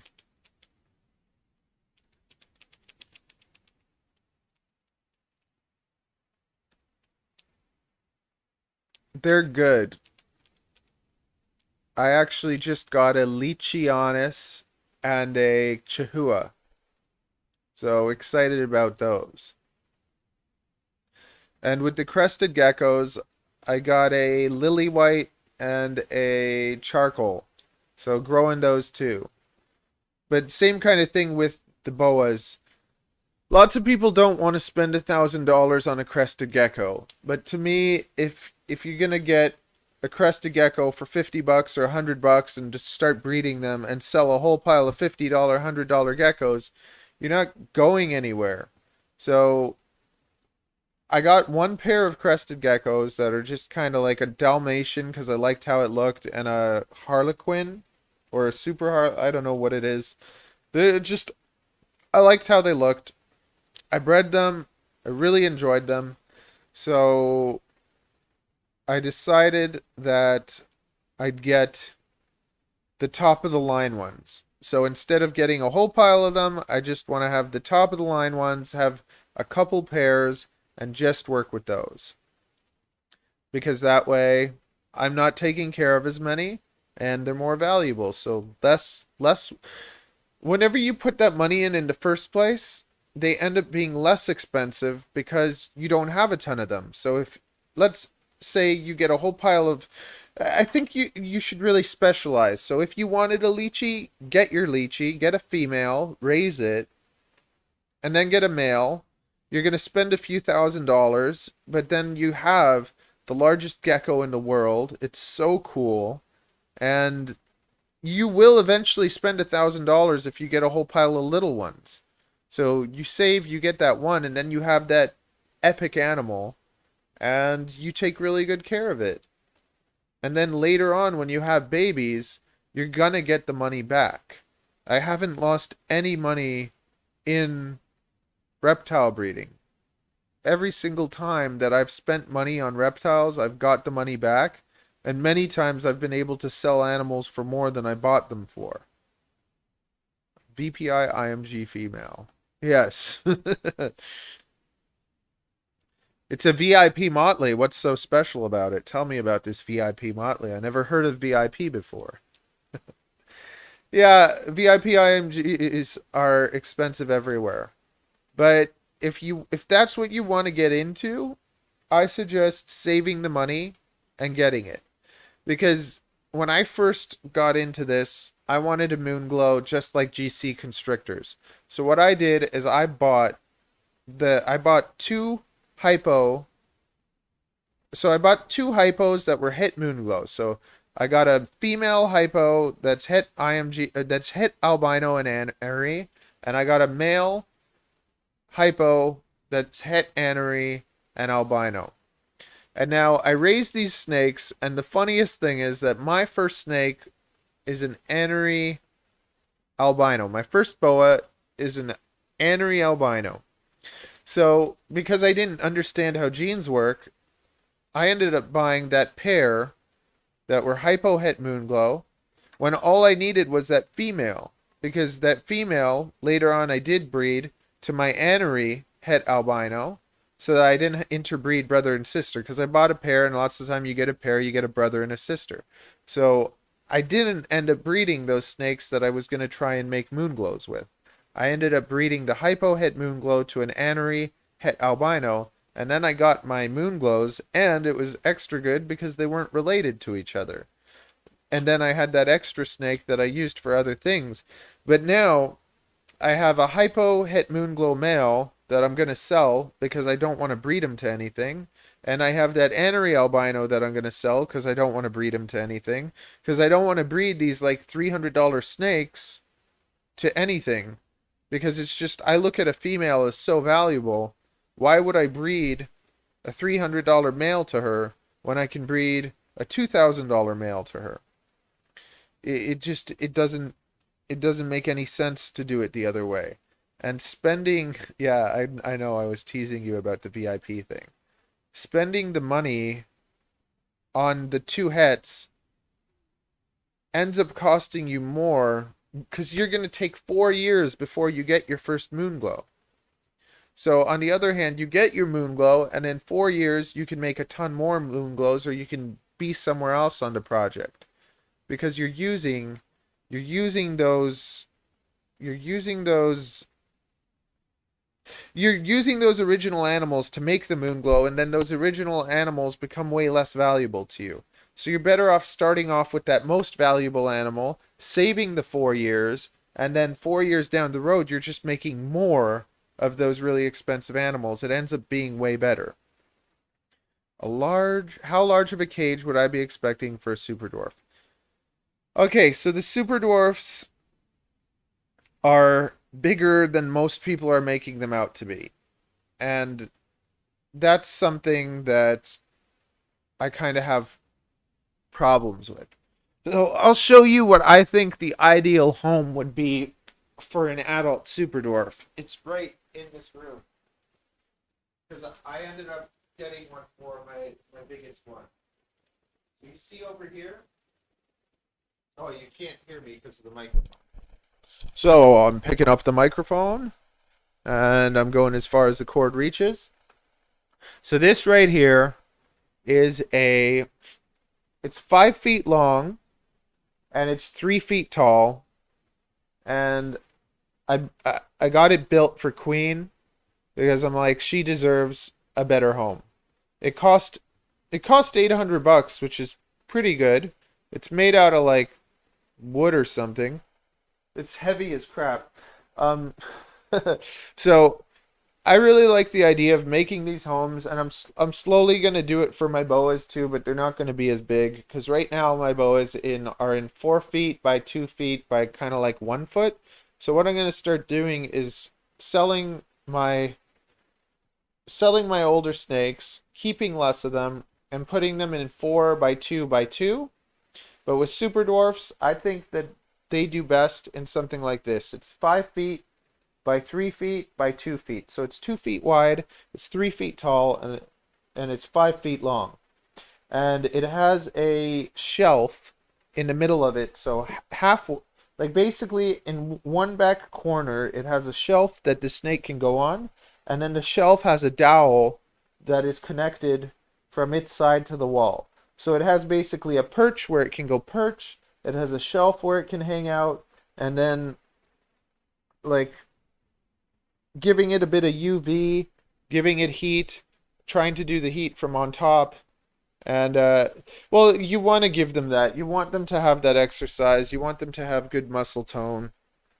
And you don't really want to give them less than that, because super dwarfs, even like boas, don't move as much. Super dwarfs move a lot. And they do end up getting big. And unless you're getting a Karompa, which most people aren't getting, you are going to end up with a snake that is about, it's going to be about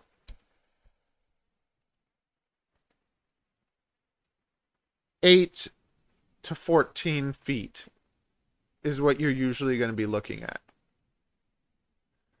So, super dwarfs are my favorite snakes,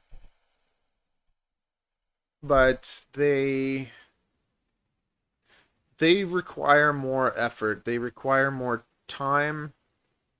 They shouldn't, to me, they shouldn't be kept the same as you can with boas. Boas can get away, you can get away with giving them a bit less because they aren't as active. But the super dwarfs, they have more going on. They want to be doing stuff. They want to be out a lot more than boas do. And they really kind of thrive on being able to do more.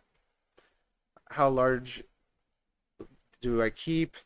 So I have one pure. I have some 50%. I have 75%. And even my 75% is like, I think she's like 8 feet. I have a pure that's 12 years old.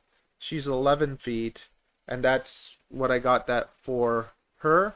And if I could give her bigger, I would, but that's just the best I can do. So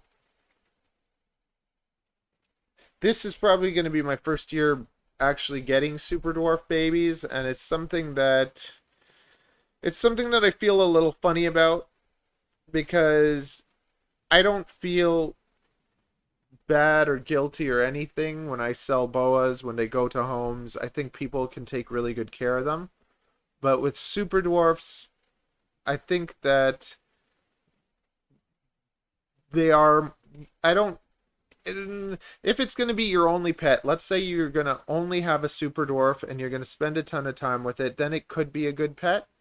But if you're keeping a pile of animals, I really think super dwarfs should not really be collected. I think they should be more of your one dream animal, your one dream pet that you spend a lot of time with, because they think more, they do more, they require more stimulus. Okay, here it comes. Oh, okay, it happened. So I'm aiming to have kind of like 8-foot adults, but it's you don't really know that it takes so much time for these animals to grow, and they keep growing. So I'm surprised at the size of my 50%. They're not as big as I thought they'd be, because I have my 75% is bigger than I'd think it'd be. And I don't feed them weekly. I feed them lots of the times every 3 weeks until breeding season, and then I start feeding them more. Incubator, I'm using 2 different incubators. I'm using a Reptibator, which is just like a cheap incubator you can find on Amazon, and I've modified it. I made a video about that, so if you search incubation on my channel, you can see how I modified it. But I run an incubator at 83 degrees, and then I have another incubator that I run at 88 degrees. And I'm planning this year to split the clutches, like to take the eggs and incubate some of them at the lower temperature and some at the higher, because I think that incubation can probably affect snakes more than we think they do. when you use temperatures changes, you can actually control leopard gecko sex.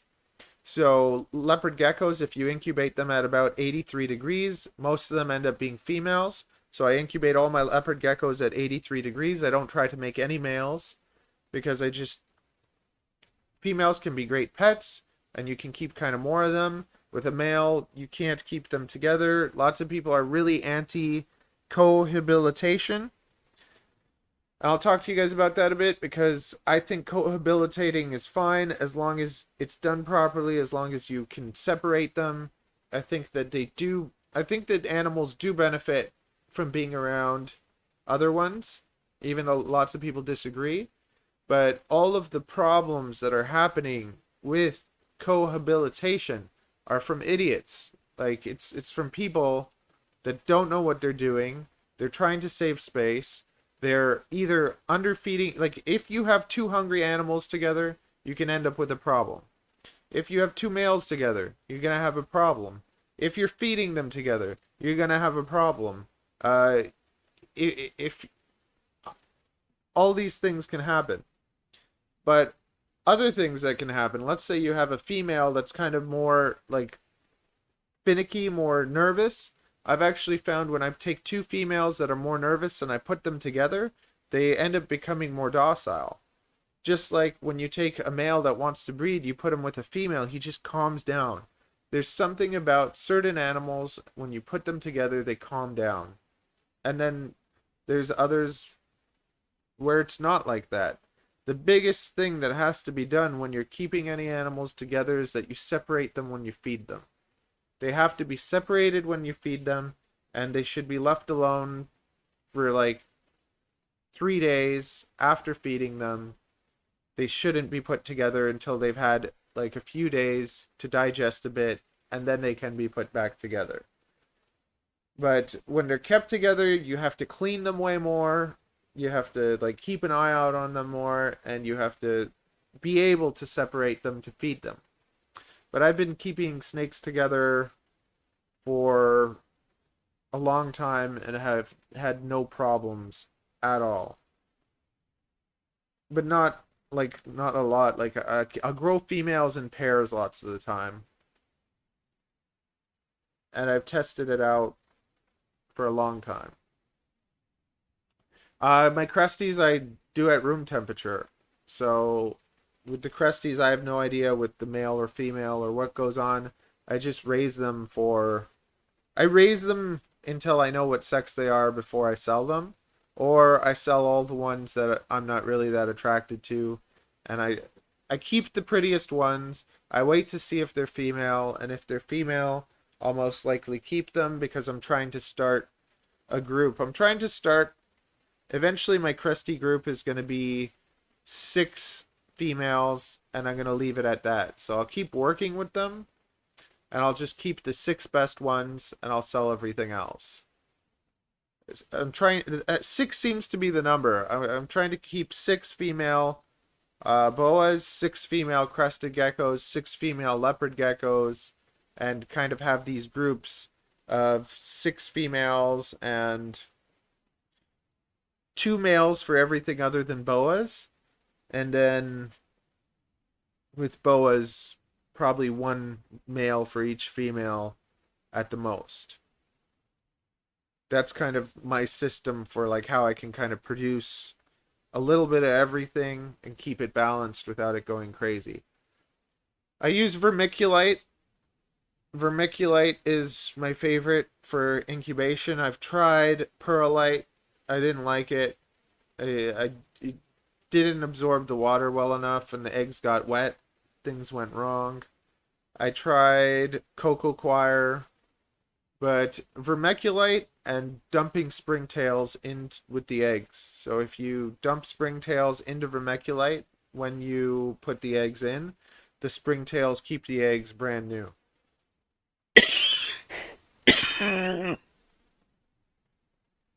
I'm getting cold. I'm going to put a hoodie on.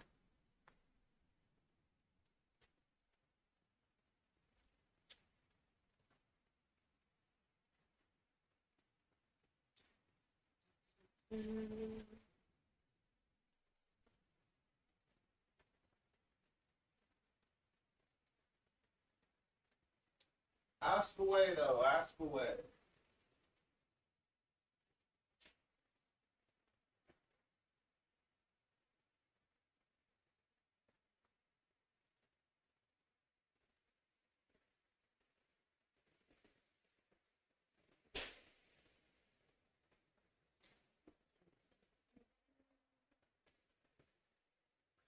Let me show you something.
Okay. Okay, so. Okay, let's do this.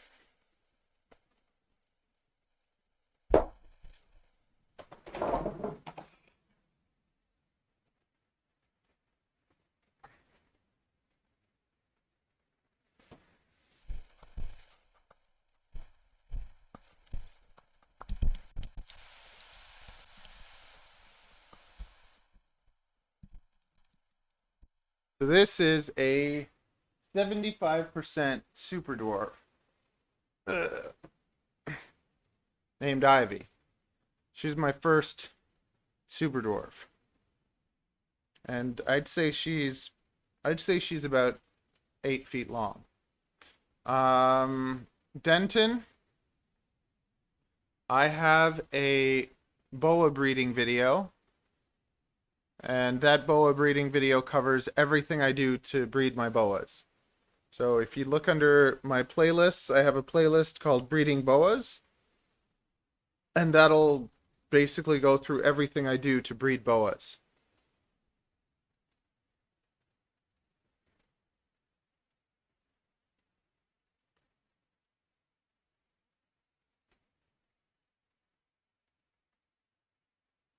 So this is a 75% Superdwarf. And she's still like it's a lot of snake. I've been bitten by smaller ones. I've never been bitten by the bigger ones because I'm always very careful. I try to be respectful.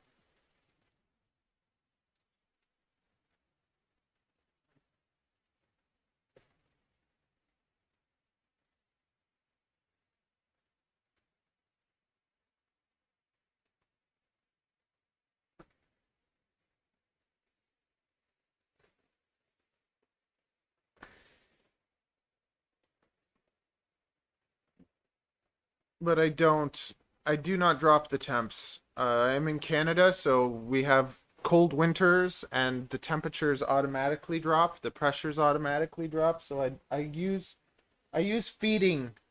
I try to use feeding to get my animals to breed a lot more than temperatures.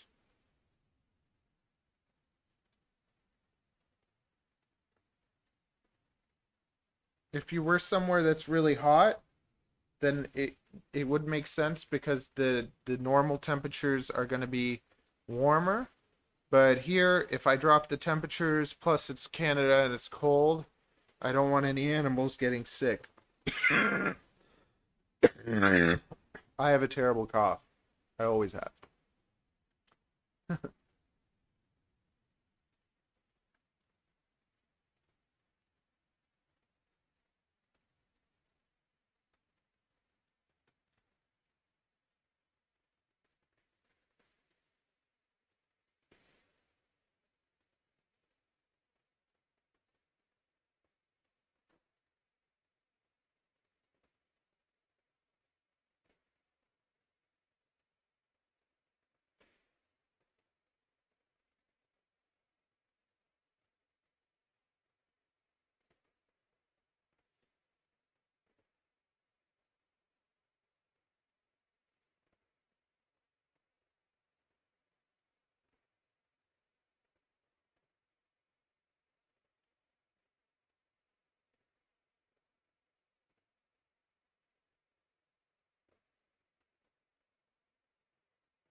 And with the super dwarfs, I haven't really figured out breeding them exactly, but I think that also lots of mine are younger. So, and I haven't fed them a ton, so they've been growing slowly. So I think it's just a matter of they'll get a bit older and then they'll probably just start breeding a lot easier. And then it'll just kind of happen more naturally. Over the years, I think what I've learned when it comes to breeding is that manipulating and stuff, you can change things and up your chances of getting animals to breed. I like the feeding cycles the most because basically you feed them less all year, and then when breeding season comes, you feed them more until they stop eating. And when they stop eating, then you know they're ready to breed. But the best way to get any animal to breed for you is to just take good care of it.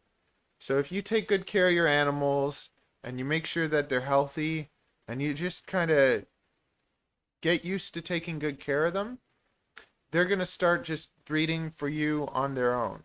It's kind of like learning how to do plants. Like I killed every plant I touched for like a year, and now I'm finally starting to understand how to water them. And it becomes like intuition. Like it's just I know when to give it some water, and I keep all my plants alive and they grow, and then I can make more of them.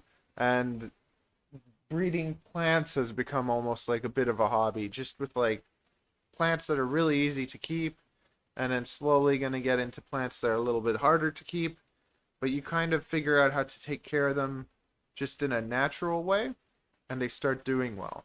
The same thing happens with snakes. When you take care of them and you give them good homes, you keep them healthy, you keep them clean, you give them everything they need, then they start breeding for you, and it feels like you have to do a lot less work.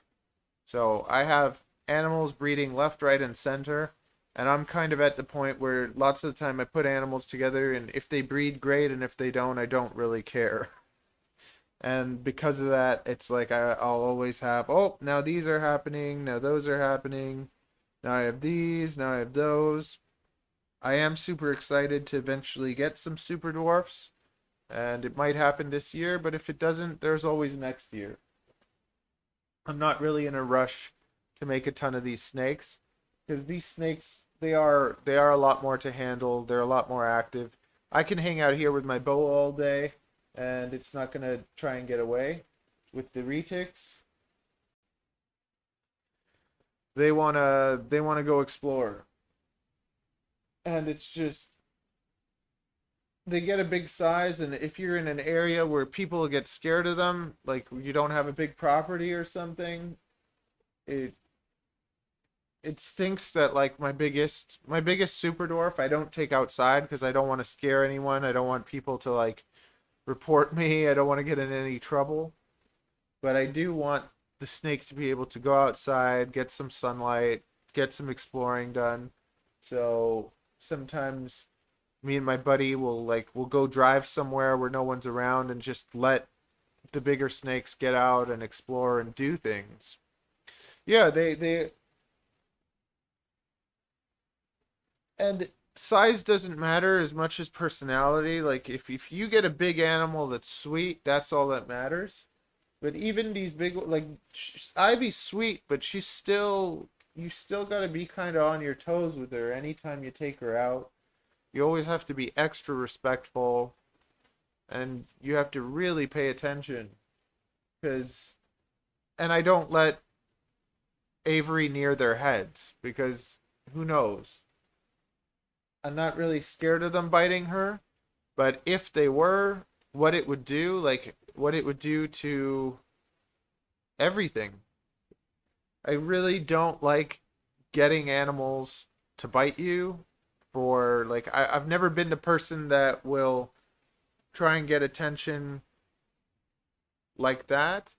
If it was to happen, and it did, like I actually did get bit in the face by one of my retics, and I made a video about it, and then a pile of people complained, and somebody that I really respected talked to me about it. I took the video down, even though the video was doing really well, which is hard for me because it's like when I was first getting into snakes, and I think when most of us were getting into them back in the day, there was only Snake Bites TV. So it was Brian Barchuk, and he had this kind of show called Snake Bites. And every show he would be teasing snakes and getting the snakes to bite him and getting the snakes to bite other people. And people loved that and they watched it. And that was one, like, I think Brian Barchuk is kind of awesome because, and I think we're all jealous of him because we all wish we could have kind of like what he has. A big place full of animals, people working for you, people watching you all the time. It's awesome. But I'm like, if you do get bit and you got it on tape, share it, whatever, learn from it. But don't go teasing animals or getting animals to bite you. Like, you don't do that on purpose. And I've fed a snake from my mouth, but I knew that I could feed that snake from my mouth and I knew it wouldn't bite me. I didn't do it so that I could get bit in the face or anything.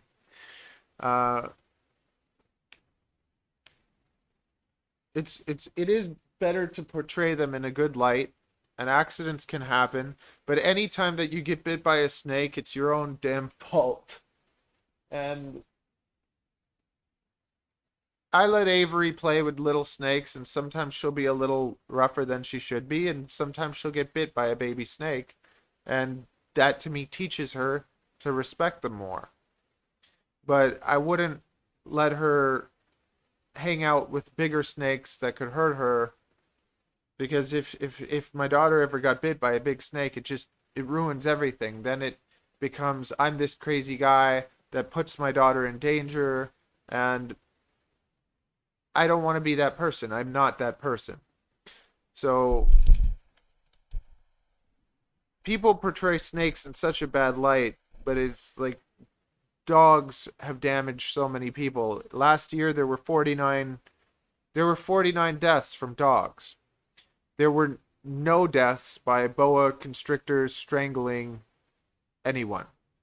So, but there's that negative light that is put on reptiles, and I gotta get this one.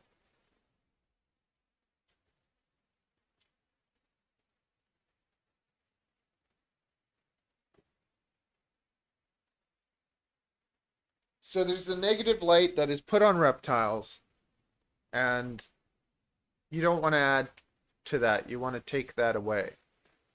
Because like anytime I see a big dog, I think that's dangerous. But people love their dogs and they're wonderful, and but if you don't train a dog properly, it's much more risky and dangerous than a snake like this.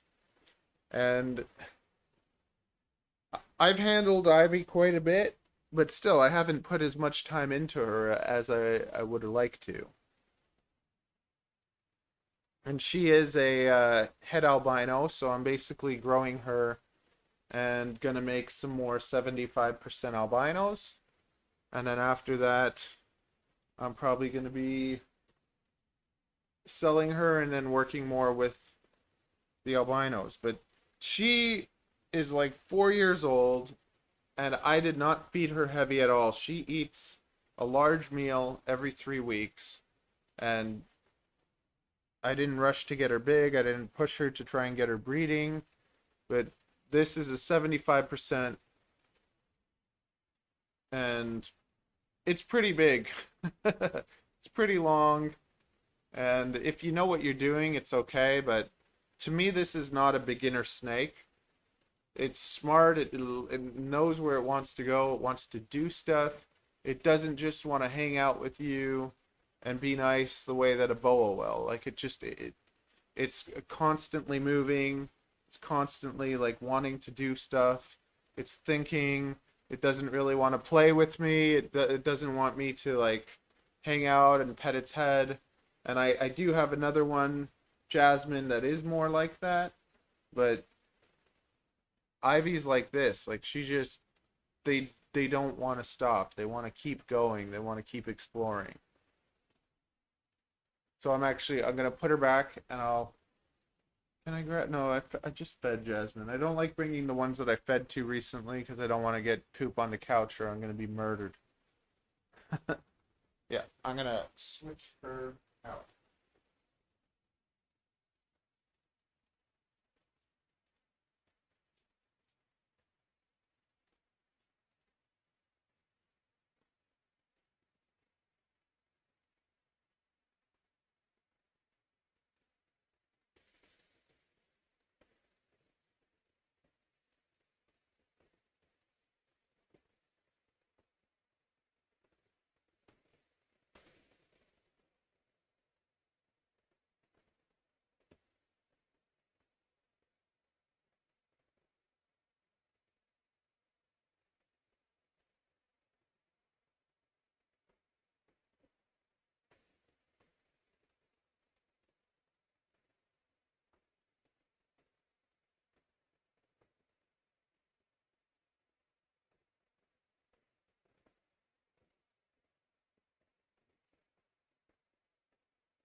Yeah, so it's just now you switch over to a boa, and automatically you just have that calmness.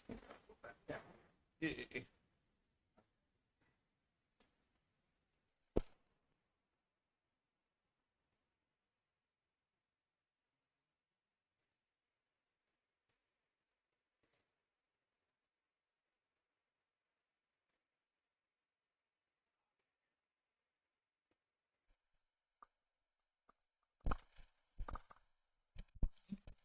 So you switch back to a boa, and you just end up with a much a much calmer animal. Still curious, still look around and stuff, but they kind of hold on to you and look around. they don't really, like, see, she's getting a little grab on me. But they usually will calm down, and they're not just always trying to get away. She just came out, so when you first take them out, they want to explore, they want to figure out what's going on, but then they kind of calm down, and they're not constantly, like, in the need to go somewhere.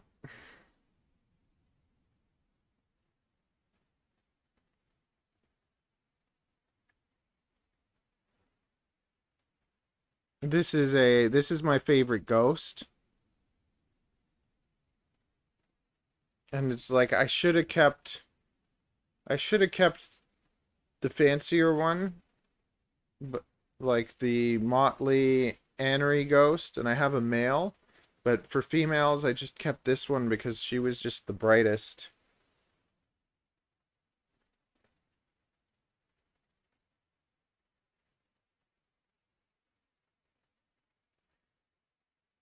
But I was thinking about putting possibly trying to do the Hog Island thing with her to make brighter ghosts. Because when you look at to get light animals, as soon as you put albino in them, they end up going all yellow. When you take the fires, the super fires, and you look at how white they are, you're not really getting more. Like you're at a dead end. Now you add more genes to it, and you don't get to really see the pattern as much. With the Sterlings are really interesting because with the Sterlings, they with the Sterlings, when you add genes to them, it does really change their color quite a bit. It changes their like tails and stuff, so you still get kind of like little modifications. But I just like the idea of just making the snakes lighter without albino. Yeah, I saw the video with the woman and she stuck her hand in, and yeah, it was just that was just plain stupidity. Like it that's all it was. It was just stupidity that didn't need to happen. And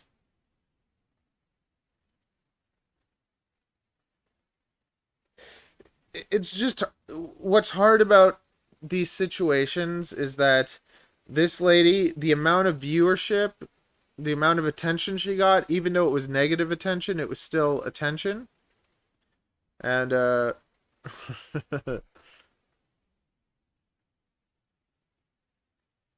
it's so much harder to grow it, like to grow a channel just teaching people stuff. You don't get as much attention as if you're getting bit by animals and all that.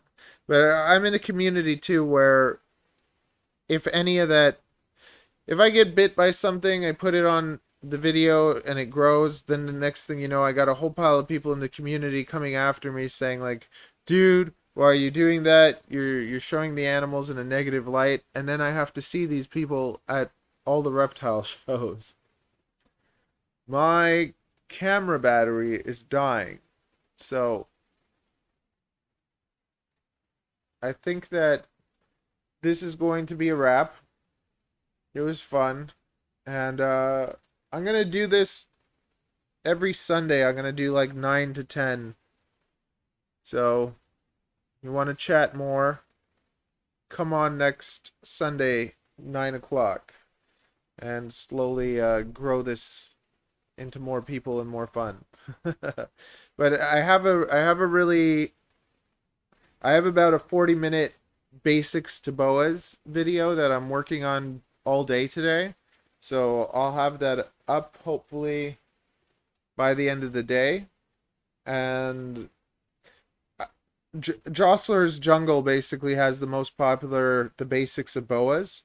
So I basically decided to do one of those and go over everything I could think of that has to do with Boas. So hopefully you'll enjoy that. It was nice talking to you. And now I'm going to go, so toodaloo.